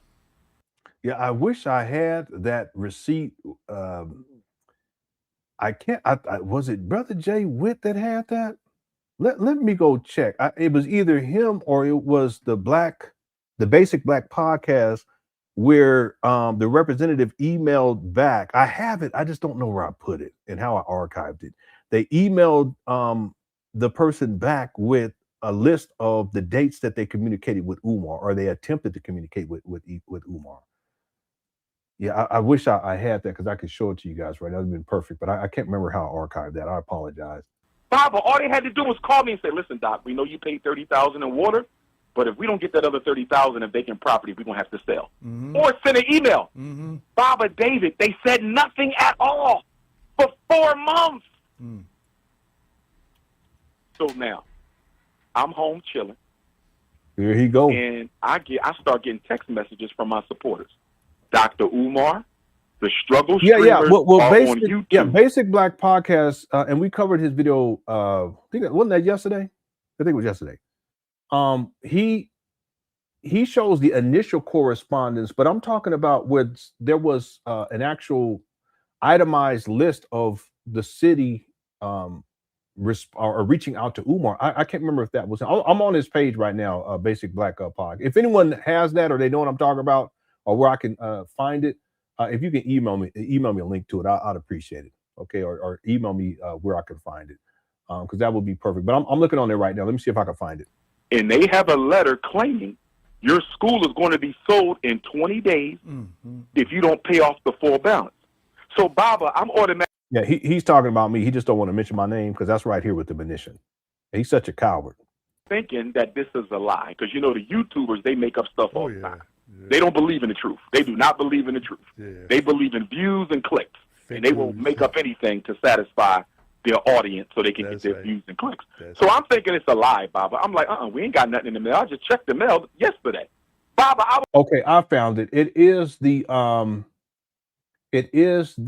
Brother Basic Black podcast. So let me give him credit for that, Mr. Jackson. Thank you so much, sir. It was very important what you did here.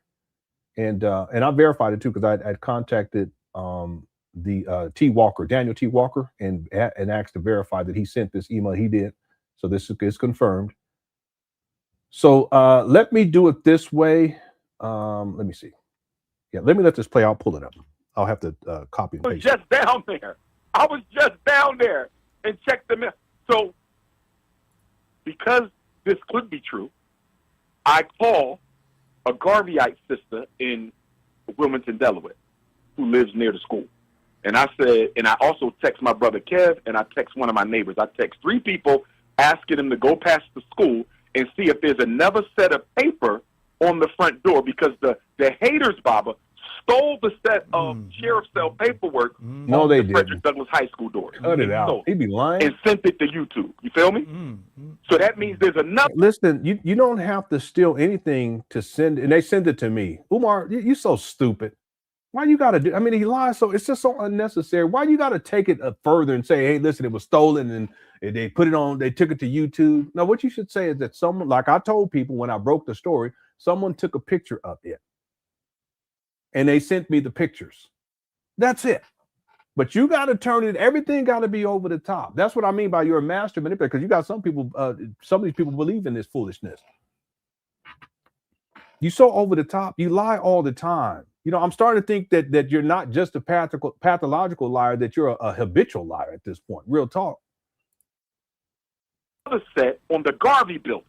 So I hurry up and ask 3 people, can you please go past the school and see if there's another set of paperwork? I need to know if they lying or if this is true. So the good sister, bless her heart, she went and got the paper. She said, Doc, I got it. She took pictures of each page. She sent it to me, and I saw it for myself, Baba. It was real. If you don't pay off this money, we selling your school in 20 days. Okay, yeah, the fact that you don't know about any of this, also proves the point that you're incompetent and you don't handle business. See, it would have never gotten to this point in the first place. Umar, he's alleging that somehow they didn't notify him that they were going to sell, but that's a notification in and of itself. You had 21 days. But they reached out to Umar prior to this. I have it right here. Give me 1 second. See, either way, Umar, it goes to show that you're inept. You know, you don't handle business. Okay, you're not a functional adult in the sense that you don't pay bills on time. You make excuses and you feel like you're supposed to be treated special. That's the narcissism. No, everyone has to pay their bills. Yeah, let me pull this up. I'm just editing this so that it'll be easier to follow. You know, bills are bills. Okay? Trust me, I know with all these kids. All right. Okay. Here we go. Let me do a screen share just to show you. And this is from the representative. Let me get his name here. This is from David T. Walker. Okay, Daniel T. Walker from Wilmington. He works for the government, if you will, the city of Wilmington. All right, so let me do a screen share.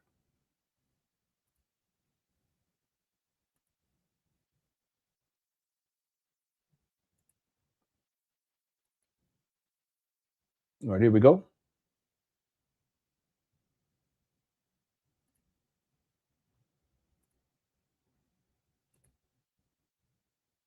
So October of 2024, LNI sent email to property owner Dr. Johnson requesting completion of a waiver request for the upcoming vacant property fee cycle 2025 to 2029. No response received. January 1st, 2025, deadline to request a waiver for the 2024 registration cycle passed with no waiver application received. Past due fees are ineligible for waivers. We've talked about this. We actually went to the website and I showed you guys that. April 2025, property owner submitted 501c3 documentation and photos, but did not submit a formal waiver application or demonstrate active permitted renovations. As required under 4-2B, the owner requested retroactive application of nonprofit waiver to prior year's fees, which is not permitted by the code. Now, actually, we showed that too on the website. But notice, Umar, he submits the 501c3 documentation and photos, but did not submit what? A formal waiver application, or, key point here, demonstrate active permitted renovations, which is consistent because Umar's been having Pookie and Ray Ray for the most part come up there to do renovation work without pulling permits. And that's why I've been telling people, hit the one. I've been telling people that Umar's not going to pass inspection because when they go through to look at whatever renovations took place, and remember, Umar was walking through these vandals in 2019, and the evidence will show that there's been work done, but it's not done by professionals. Permits were not pulled for the work that was done. Now, some permits were pulled. Yes. Most permits are now inactive and expired, but the vast majority of the work that Umar had done up there, which is minimal anyway, was not done by professionals, and active permits were not pulled. And that's why Umar couldn't demonstrate active permitted renovations taking place. Key point. This makes sense, hit the two. But I already told people this years ago. See, I have videos where he had Ray Ray from around the way up on top of the roof. One of them had on some N1s and the other one had on some house shoes talking about they was going to repair the roof. You can't do that. That's the roof. You got to go pull permits. You got to have people who are licensed to do that type of work so that it's done properly. It's a school, Umar. You ain't selling water ices. You're not trying to fix a tire. You got to see my point? All right. That's a key point right there. He did not demonstrate active permitted renovations, and it's required under statute 4-2B. All right. I think that's a statute. Y'all correct me if I'm wrong. April through August of 2025. So not just 1 month, but from April through August. April, May, June, July, August, 5 months. Multiple follow-ups, attempts from finance department regarding outstanding fees. No waiver application submitted for the current cycle. Hey, that right there proves that Umar Johnson is lying, right? Because the video that we're watching is from August 31st, where he's complaining that he wasn't notified. But what this is saying right here, and Umar is saying that after April that they ghosted him, they wouldn't respond. No, this representative from the city of Wilmington in the mayor's office states that from April to August of 2025, multiple follow-up attempts from finance department regarding outstanding fees, no waiver application submitted for the current cycle. Umar, you're a liar. And then here we are, August 5th, 2025, due to continued non-payment and non-compliance, an auction notices was issued in the accordance with the city code 34-38B, which allows for service by posting when other delivery methods are not completed. Notices were posted at each property's primary entrance by sheriff office. That's August 5th. And that's what we have right here. Bingo.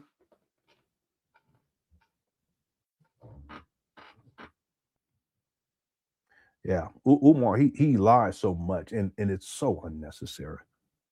See, the thing is that whether Umar comes up with this fanciful lie and this sob story and how he's being persecuted and it's sabotage and it's the white man and it's the YouTubian struggle streamers and it's the Cookie Crush chat, you throw y'all in there too, might as well.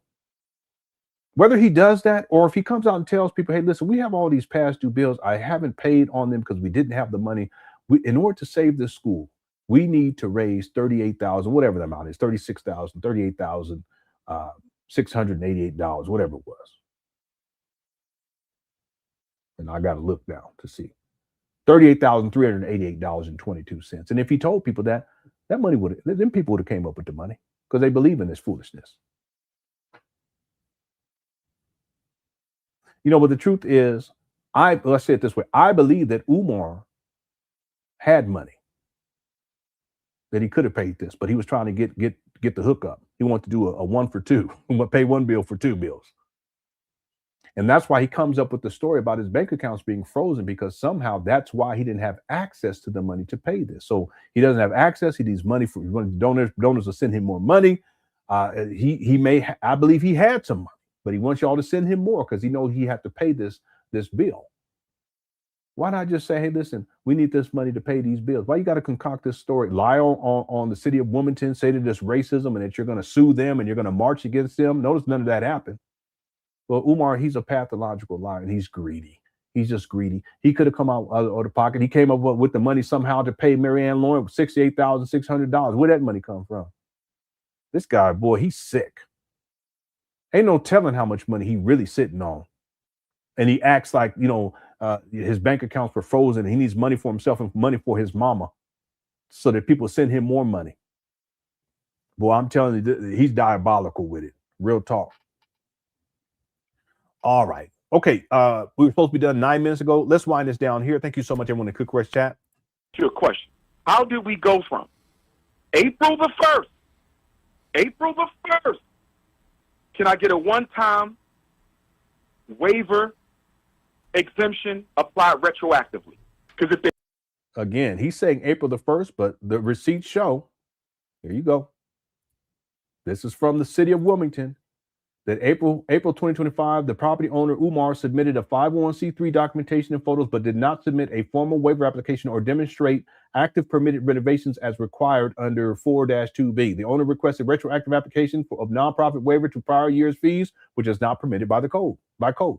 And then look right here, from April through August of 2025, multiple follow-up attempts from finance department regarding outstanding fees, no waiver application submitted for the current cycle. Umar, he's a pathological liar. It's actually ridiculous. It really is. At Baba, we owe nothing. Mm-hmm. She said she's going to get back to me. I don't hear from nobody from April the 1st until August the 7th.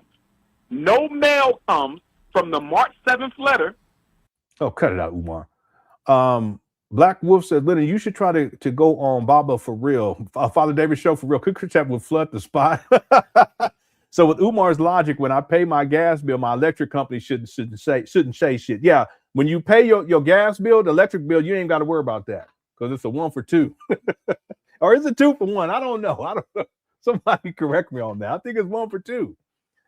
Yeah, it's crazy. But that's Umar. Now, real talk, Black Wolf, if Father David want to come on here to defend Umar, he could do so. I would have him on. I sure would. I sure would.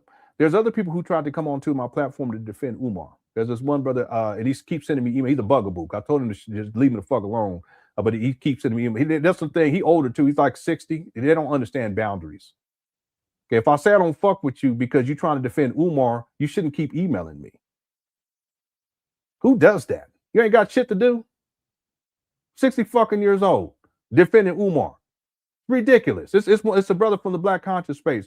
He kept sending me email. I finally just blocked his email address because I ain't got time for no foolishness.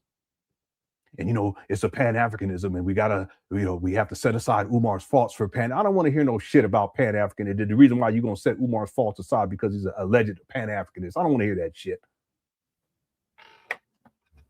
He out here raping and pillaging the Black community. What? Because he's Black, he gets a pass, or because he's a Pan African, he gets a pass, or because he's Christian or Muslim, he gets a pass? I don't think so. That's not how life works. That's part of the problem. You got a lot of these men supposed to act like elders, 60 fucking years old, to defending Umar in the Black conscious space. I should drop his name.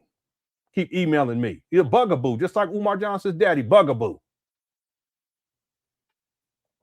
Anyway, thanks, Black Wolf. I gotta handle that. Okay. User 225. Question 3. When did no, thank you, User 225. Dr. Nanny says, I wonder if Umar Johnson applied for a waiver for the vacant fees for 2025, 2026. There's no telling.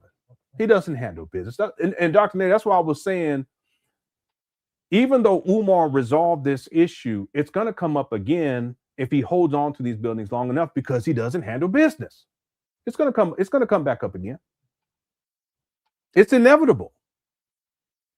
Whether it's 2 years from now or 3 years from now, I don't think this is going to last that long. I give this another year, but let's say if it's 5 years from now, he's going to end up right back where he was at, where they're going to be attempting to sell these trap bandos for non-payment, because he doesn't handle basic bills. So that's what I'm saying. In Umar's mind, I don't think it really matters because he doesn't handle basic business. He's not worried about that. He's not. Because if he was, he would have been paying these bills from the beginning. So the vacant property. See, here's the other thing. All this could have been avoided if from the beginning he was serious about opening up a school. Because you don't purchase a property with other people's money, allegedly and based on what he says, $700,000. And then sit on these trap bandos for now 6 years and 11 months and almost 2 weeks. You don't do that. That's a long time, y'all. That's a really long time. Well, it takes a while to open up a school. I don't want to hear that. If he spends $700,000 for these trap bandos in 2019, and then he reports to the IRS that he had $500,000 left over in 2020, plus a little over $100,000 in donations raised, that's $600,000 right there. You add that to the $700,000, that's $1.3 million.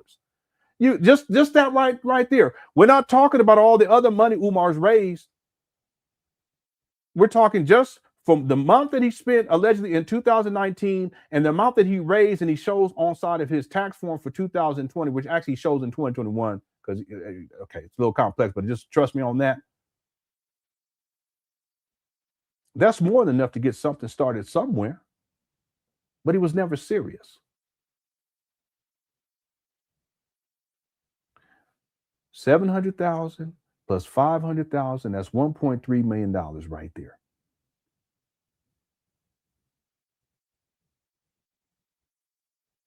And then you can add another 1,000 to that. Again, we can do the math really if we wanted to. I can pull up those receipts and we can do the math, and I'll prove to you guys that just from that it's closer to $2 million. Y'all want to do it before we get up out of here? See, he's not serious. He's not serious about opening up a school. So stuff like this, he ain't worrying about this. What he does, and Lenon talked about this, he doesn't handle business. He waits till things get way out of control. And then when he has to handle it, the 12th hour, as they say, or the 11th hour, whatever they say, that's when he finally does something. But then he concocts his whole magnificent story, and it's woes be in someone's purse. No, you didn't handle business. That's part of being a man. Handle business. Well, I shouldn't even say it that way. As an adult, that's part of being an adult. Is you handle business. Okay, that's something I've been really harping on my older two boys more recently. Handle business. You know, what's business that need to take place? Yeah, you got to get this, you got to get that, you got to do that. Okay, we'll do that first. All right, Dad. Okay, and they think I'm all in their business. I'm doing what I wish, what I needed my father to do when I was coming up. Real talk. See? All right. Thank you, Dr. Nene, for the super chat. Jay Civic says, Baba the OG with 20 keys on his keychain and swings them. Hey, youngster, let me talk to you. Yeah, but you know what? Listen, Umar got way more than 20 keys on his keychain. Anybody remember that? We haven't seen it in a long time, but one time he took his key thing off. The shit had like 50 keys on it. I'm not even exaggerating. I said, what? I mean, because when he was lifting it, it was, you know, it's like a dumbbell of keys. There's a gang of keys. I'm thinking to myself, what do you got all these keys for? Listen, I kid you not. I'm not making it up.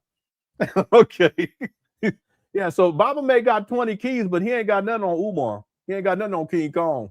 Okay, because he got it. He had a gang of keys. All right, thanks, Jay Civic. All right. User 225, Lenon, stop skipping me. That's Asian discrimination. What are you talking about? Well, you be talking too much P. Diddy shit. That's all. Just say some other stuff. I'll do it. But all this P. Diddy stuff in room 130, and I don't want to hear all that. So I'm discriminating against. I'm part Asian myself. What are you talking about? You sound like Umar. Okay. Thank you, user 225. Okay. We're going to finish this now. Let me go ahead and close out this poll.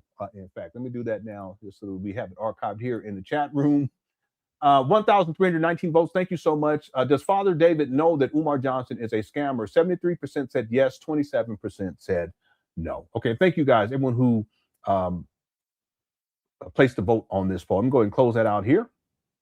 All right. And we got to 524 likes, which is the goal is 500. So thank you guys so much for that. I appreciate it. If you enjoyed the show and you haven't hit that like button, take 2 seconds and do it. Okay, it makes a huge difference in the algorithm. Okay, let's go maybe 5 more minutes on this because I think he's almost done anyway. I know I've been saying that, but here we go. Until August 8th. So if you're counting from the last time we received correspondence, Baba, that's March the 7th, 5 months. If you're counting from the last time I spoke to somebody on the phone, that's the first week of April. 4 months, no matter how you cut the cake. Mm-hmm. We did not hear from the city at all from 4 months to 5 months. Okay, I already proved that's a lie based upon the correspondence sent by the city of Wilmington, the representative. Umar, he's a pathological liar. Now, why didn't we hear from the city? Shouldn't we have gotten a warning? Shouldn't something have been sent between March the 7th and August the 8th? I don't know, Baba. What do you think? Should have gotten some advance notice. 5 months, Baba. 5 months? And notices are 5 months, Baba, 5 months. 60-day notice, sometimes 90-day notice. For 5, Baba, the one and only letter we got dealing with this situation was dated March the 7th. We never got another piece of mail or email dealing with this situation since March the 7th. And it's interesting, the deputy responded to the YouTuber, but to a YouTuber who don't even live in the state of Delaware. But certainly, wasn't the media involved in it? Weren't they saying, did they respond to any media requests? I have no idea. But I don't appreciate him lying on me because what he said to the YouTuber was completely false. Yeah. Completely false. It was a blatant lie. He wasn't even in the email chain, so why are you even speaking on it? You don't even know. Why are you even speaking on it?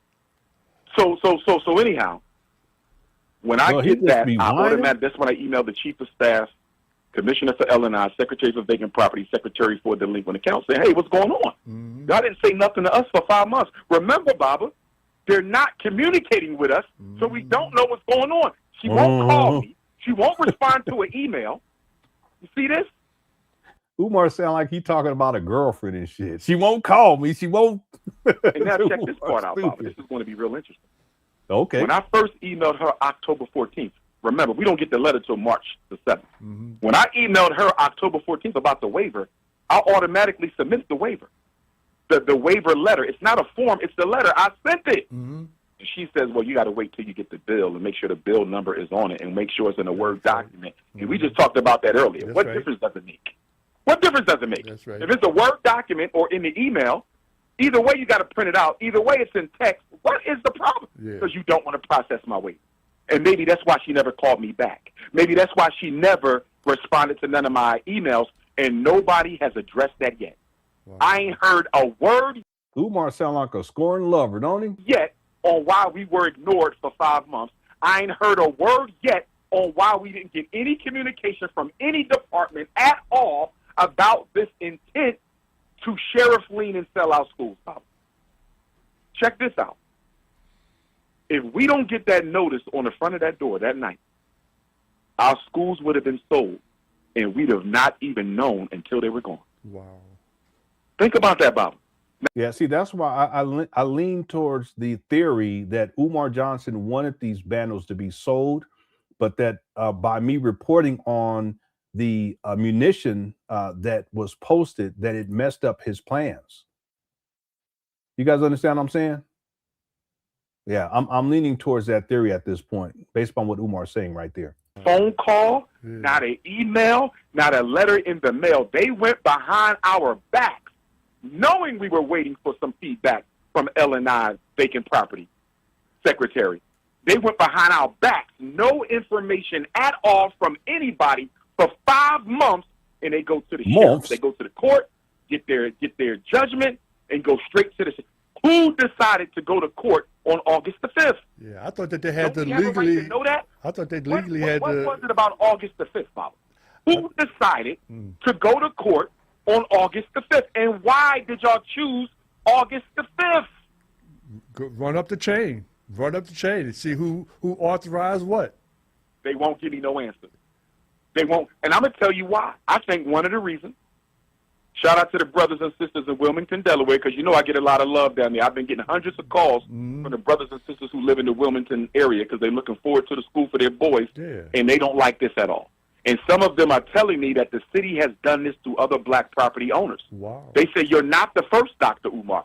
Other black people in the city of Wilmington has lost their properties under very suspicious circumstances, similar to what they're doing to you. You say it's part of the gentrification, but we have to take a break, and we're going to come back. We're going to continue the conversation here in the studio with Dr. Umar Tunde Johnson about the war and trying to snatch the school right up off from underneath his feet. But I try to tell people, people have talked about, well, what about if he, maybe let somebody else run? I say, ain't nobody going to run that school like he would, and I wouldn't give it up either. They talk If you don't stop about the same situation with Veronica Jordan. They try to tell her, well, why don't you just try to let somebody else run the school? I said, she ain't giving up that school to nobody else because that's her child. That's her baby. That's her creation, just like this is your creation. Yeah, he don't have no school though, Father David. What are you talking about? They're abandoned buildings. You've been up there. Who's going to run it like you would? Nobody. And so we're going to continue this conversation when we come back here at WURD. Man, this is ridiculous. Radio.com. If you want to join the conversation, if you have any questions and or comments, give us a call, 215-634-8065. Yeah, polite and nature boy in jail. How has Umar Johnson stayed free? That's a great question. It really is. Yeah, great question. We'll Thank right you, back. Dubai. So, and this is what, and I'm not going to put this on the city of Wilmington. I'm going to give them the benefit of the doubt on this, although I do think it's highly suspect. Before you went to break, I raised the question, who decided to seek a judgment against us at Superior Court, followed by the sheriff lean and sale on August the 5th? What city official made that decision? And why were we not notified before, during, or after, right? Right. The reason I asked that question, Bobby David, not only did they ignore us completely for 4 to 5 months, right? 4 months since the phone call, 5 months since the last correspondence by mail, but the reason it's so suspicious, the August the 5th judgment and sheriff lien date is so suspicious, Baba, because our bank accounts were frozen. Wow. Yeah. So you mean to tell me it's been 5 months since your last correspondence to us? If you say month one more time.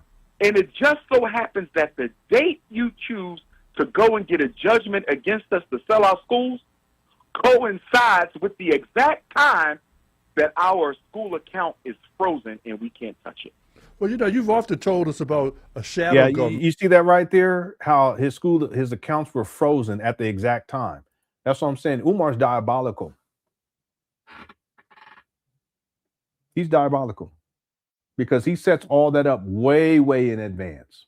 He's a master manipulator. He set that up way in advance. Going all the way back to the Lenon video where he says that, you know, he thinks someone was hacking his bank accounts. And then he goes on to say that it was her and that it was me. And then his bank accounts get frozen. Right? The idea is that he's linking the notion that it's a lie, that I hacked his bank account and Lenon hacked his bank account. And that's why the bank accounts were frozen. Follow me. And then because they were frozen, that's around the time where he would have needed the money to pay off these bills. But because they were frozen, he didn't have the money to pay off these bills. They were never frozen. See, what I think is that Umar had money. I think that Umar was simply trying to figure out a way not to pay those bills. And he kept trying to figure out a way with the city. And the city was like, no, because you don't get special dispensation because you're a narcissist, even though narcissists think that they should be treated special. They get special privileges, like not having to pay bills. You pay one bill, you don't have to pay the other one. Yeah, right? And so Umar concocts this grand story around all this. But see, it's not the right term. I wish I could remember this term. The crux of this. That's not the term I'm thinking about. There's an engineering term that's not coming to mind. The crux of this is this notion that Lenon, who exposes him and comes on to my show and spills the beans, that was all part of this grand conspiracy to wherein she accesses his personal information and his bank account information. And then also we hack his account somehow, and then it gets frozen. And because it's frozen, he doesn't have any money. So he needs people to send him more money. He's diabolical with this, but he knew that these bills were coming down.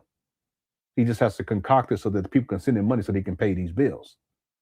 But if I did not present the information and break the story about the munition, I believe Umar would have allowed, because he's so diabolical, he would allow these buildings to be sold, and then collected whatever the difference is, and then turn it into a greater conspiracy that they stole these buildings out from under us, and they didn't even tell us that they were going to do it, and now we're going to have to find another building.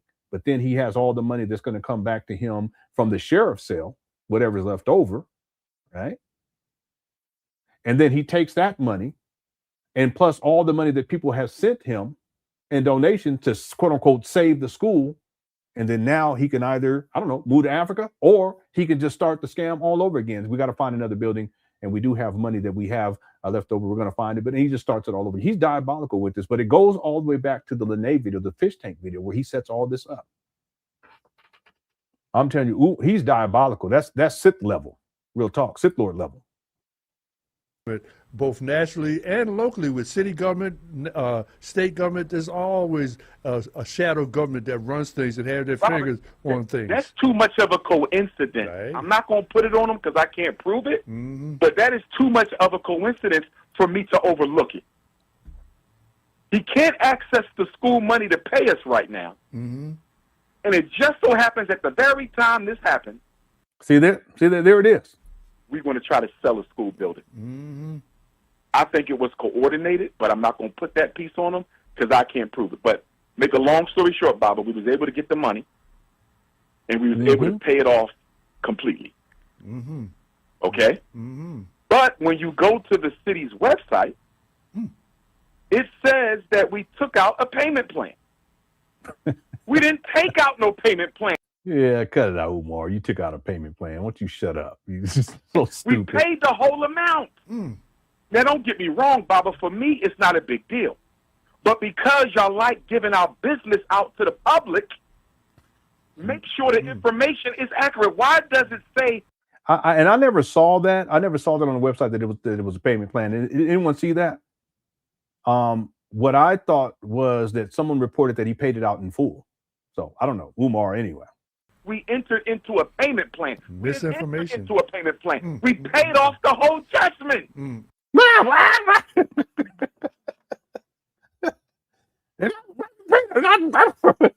Well, calm down. You sound like my Chihuahua. You sound like Chino and shit. They paid it all off. He's such a big old baby. Wow. So whose name was on the notice when for the final notice? Who signed it? Who authorized the it? notice that was on the school building? Yeah. I think it was the sheriff's name. But remember, the sheriff just do what they supposed to do. You see what I'm saying? Right. You don't want to say nothing bad about the sheriff. They get orders. The sheriff just do what they supposed to do. Even with the Secretary of Finance, I don't hold her to accountable, Baba, because she just does what she's supposed to do. I just took issue with the inaccuracies in her email where she said that she told me they had started the process, and she did not say that. She said it had not started yet, and I got the email to prove it. She also said that her boss told me we couldn't do a payment plan because the schools have been vacant too long. That is not true because she gave me a payment plan. She sent me a payment plan. I just didn't move on it, Baba. Nah, I don't know, Umar. This don't sound right to me. Why? Because we just paid off $30,000 in water, and I'm going to try to get the vacant property fee registration waiver applied retroactively, and then we could talk about doing the payment plan. You feel me, Baba? I wanted to get that rectified first to reduce the balance. So have they unfrozen your accounts? Finance, I don't really hold her to responsible except for those two untrue statements in her follow-up email. Go ahead, Bob. I said, have they unfrozen your accounts? Yes. Wow. Okay. Yes. So now, we have a new account. So for brothers and sisters who want to donate, go ahead and make your check or money order payable to FDMG Academy, same address, P.O. Box 9634, Wilmington, Delaware, 19809. And as I said, Baba, they raised the vacant property registration fee up to $12,000. Yeah, it's possible. If that was his plan, Edward's saying Lenon actually saved him by reporting this because losing the properties would have been and it would have been a horrible look. But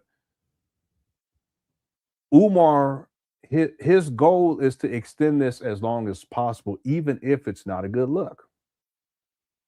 And if that means letting these buildings go off the sheriff's sale and then recouping money on the back end, and then taking the money, all the donation money that people have sent him because allegedly his bank accounts were frozen, if that's what it takes to extend this for another 4, 5, 6 years, Umar do it.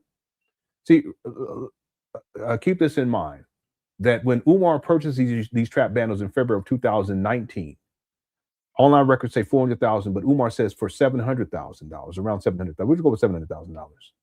Why would you take $700,000? Does it make sense to take $700,000, allegedly $700,000, to pay for these abandoned buildings in the condition that they were in and continues to be in, and then sit on them for the last 6 years, 11 months, in a week?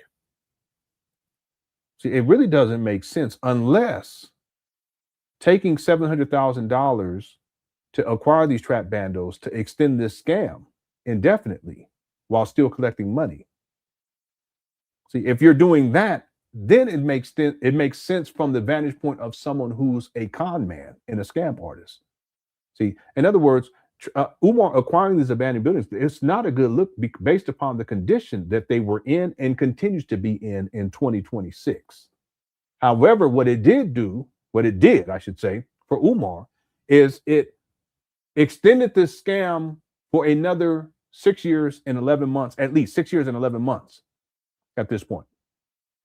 Furthermore, people were excited, and they got excited to wherein they began to donate more than they had in 2018 and 2017 and potentially in 2016. Why? Because now he's showing improving by in 2019 acquiring these abandoned buildings. People got excited. He got a gang of money in 2019, 2020, 2021. But by 2022, it starts to go down. Right? And again, I have to look at the IRS filing, so don't quote me on that in terms of them going up in there. Because one year he had raised $200,000 in the IRS filings. Right. The point that I'm making is, yeah, it would have been a terrible look if Umar had lost these properties, but he's already programmed his followers to expect some sort of sabotage, that he's being persecuted, and as a consequence, if these buildings had gone to sheriff's sale, and then allegedly, in his story, his narrative, they were sold behind his back and he didn't even know about it. He can use that as leverage to extend this scam even further, just like he did in 2019. Because he can say, hey, listen, they're persecuted, they took the properties, and so, but we still have this amount of money. We're going to find another property. And, you know, when they do the sheriff's sale, there may be money that's left over that's going to come back, and we'll use that to get another building, so forth and so on. And then he runs with it and he keeps going. Right. Again, it would be a horrible look on Umar's part, but I don't think he cares about what it looks like. What he cares about is what it be like. In other words, how much money he can get out of people. That's all it comes down to. But this is a good point right here. Okay. All right. Let me just check something here because he keeps going. This is the 40-minute mark. Maybe we'll end it right here. So if we don't get the waiver, that's $25,000 nonsense fees, Baba. Nonsense fees. We would have given the city of Wilmington, Delaware, who ain't done nothing for us at all. We would have given them $100,000 this year alone on nonsense. Water. No, you're wasting money. Okay, don't handle business. We don't use $30,000, and then the vacant property registration fee. The past was $30,000, and then now that it's going to be $12,000 a building, that's another $25,000. That's $55,000 on vacant property registration fees, Bob. Wow. Yeah. Umar, he gonna blame the school soon. It's the school's fault. It ain't my fault. It's the school's. All right. Thanks, Jay Civic. Okay, let me do these last super chats and we'll be out of here. Dr. Nady says, Lenon, are you going to cover the latest Baba David where Umar Johnson hangs up allegedly? No, I actually listened to some of that. Umar, he doesn't even mention the school or anything like that. At least I don't think he did. Yeah, I don't think that he mentioned, because they're talking about something else. And at some point, Umar, he just leaves. He's done that before too, by the way. But yeah, I watched at least part of it, at least up to the part where Umar he's leaving. Because what happens is Father David, he says, just like starts questions like, Umar, are you still there? And then he ain't there, you know. And I don't know what happened. Ain't no telling. Maybe he was bored with Father David or whatever. But they didn't talk anything specific about the school that would, you know, be worth our time. Really, it's just a waste of time. Umar was up there running his mouth, right? Yeah. So no, I don't think we'll cover it. I think we have other stuff we can get into. And I got to get going on this documentary. I got to put some time in tonight. I'll be tired tomorrow. Thank you, Dr. Nady. Your kids will see this. Says, does Umar not realize technology and computer software exists and this process is automated and no one is sitting at the desk rubbing their hand in an evil manner and picking on him? Yeah, it's good. Really good point. It's automated. And the automation is archived too, so they can just pull it up and see when they send. And the way that it works is they know that okay, we have to have 5 days after this, we do this, we have to send out another. All this automated. Okay, 10 days after that one, we're going to send another notice. 30 days after that, we'll do a final notice.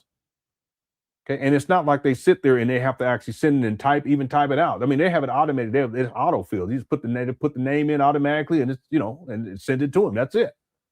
Letters too. They'll print the letters out. You ain't got to do nothing. Okay, you just got to take the letter out, put it in the envelope, and actually they got things they put the letter in the envelope and seal it for you. All you got to do is take it to the post office. So it's all automated. But Umar, he's antiquated, and the other thing is he feels as if he's special. So that someone needs to be contacting him back and forth and going back and forth and wasting their time as if they don't have thousands and thousands and thousands of other businesses that they're dealing with. Yeah, that's a good point right there. Yeah, it's automated. Thank you, your kids. We'll see this when we get our cell phone bill. Ain't nobody like printing all that out and typing it out. That's all automated. Anyway, Umar, you're a trip.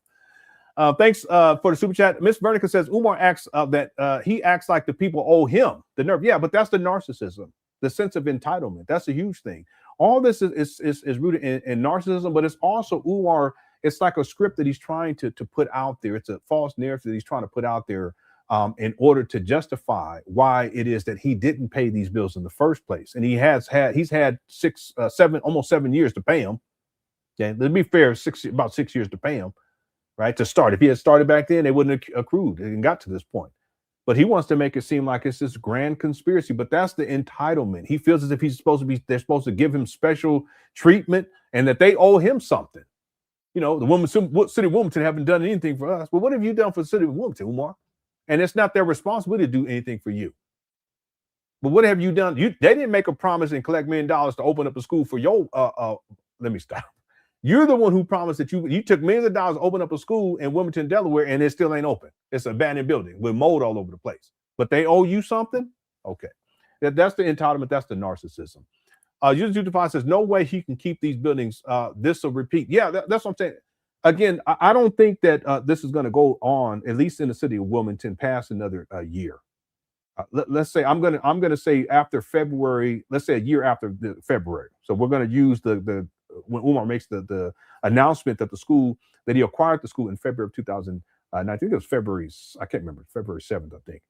February 6th, February, something like that. But when he makes that school announcement, we're gonna use that as a year from that point. I don't see how this could go beyond that a year from that point.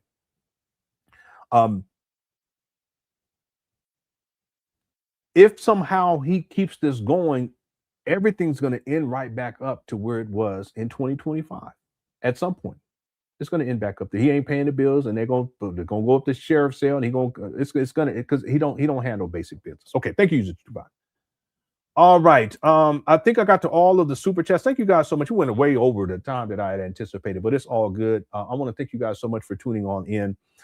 For those of y'all who want to stick around, I want to do one last thing. No, actually, let's do this tomorrow. Okay.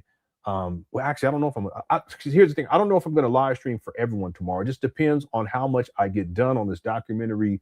If I get it done in enough time, then we'll come on tomorrow before we do the live stream for members only, and we'll get together. So, but I'm going to leave this right here, because what I wanted to do is I'm going to look at the financials from the IRS filings and then take the figure of $700,000 and add that to it to see and show and prove that Umar Johnson has raised well over $1 million, even though in 2025 he's telling people that he was telling people that he hadn't raised $1 million. But that's we'll get into that another time. Okay, thank you guys again for tuning on in. I hope you enjoyed the show. Just Ono says Umar acts like someone really wants these trap houses. Yeah, that's the other thing. It's not as if the city of Wilmington, they're saying to themselves, yeah, we want to get those buildings. Why would they want to take on that liability? They're mold infested. You know, the EPA, the Environmental Protection Agency, they suggested that the city tear those buildings down before Umar purchased them. Well, the report comes out after, but that was in the report, to tear these buildings down. Why would they want to just steal these? But it don't even make any sense, does it? That's a good point. I didn't even think about that. Why would they conspire? You know, with your banking institution and with Lenon and Lenon to hack your bank account and the Cookie Crush chat and everybody else that was reporting on this, that everyone's conspiring. The city of Wilmington, why would they do all of that for these buildings? They're abandoned. They're mold infested. It makes no sense. The city doesn't want that liability. Why would they want that liability? This is a really good point. But Umar, yeah, he tries to make it seem as if they're just out to get him and they want to get these buildings. No, listen, don't nobody want those trap banners in the condition that they're in, unless, you know, the thing is that, listen, even a real estate investor, they would have to assess all this stuff, and it may be in their best interest, if they wanted to purchase these, to tear these shits down and just start fresh with the land. Real talk. Anyway, that's a really good point right here. Thank you so much, Just Ono, for the shoot, and everyone else too. Thank you guys for all of the support. I hope you enjoyed the show. I want to thank the mods for handling business as always. I appreciate you guys. If you did enjoy the show and you haven't hit that like button, make sure you hit that like button, because it helps out with the algorithm. Okay. All right. Quick course chat. Please enjoy the rest of the evening. And as we always do,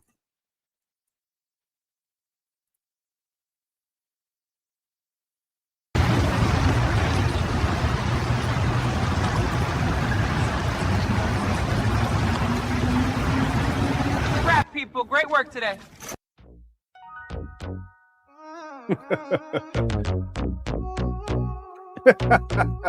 He had that bag too.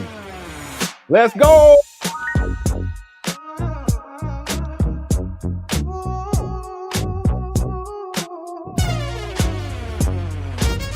Lights are rolling on a ruby set today. Okay, I'll get it. Action cutting down and packing things away. Heading to the red roof in room 130. Homie gonna sponge my hair real nice and make me look real pretty.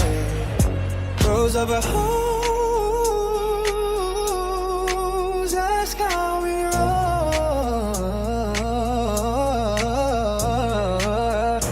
down the heat.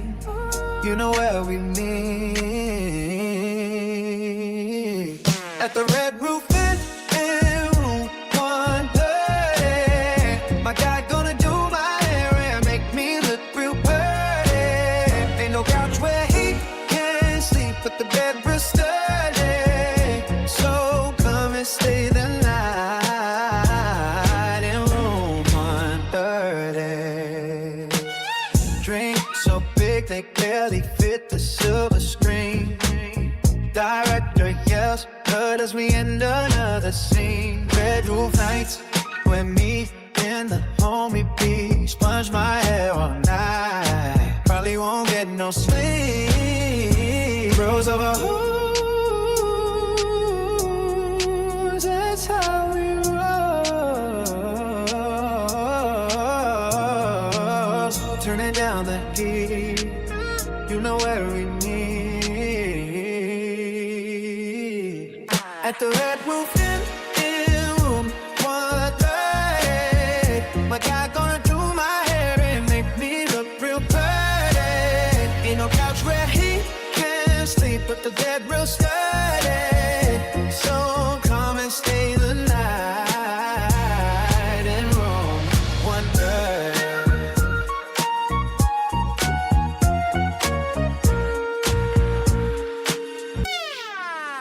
At the Red Roof Inn in room 130. My guy gonna do my hair and make me look real pretty. Ain't no couch where he can sleep, but the bed real sturdy. So come and stay the night in room 130. Yeah, you late. Here's that room 130, family. All right, shout out to Kogo. Thank you so much, Kogo, for putting this together. I appreciate it.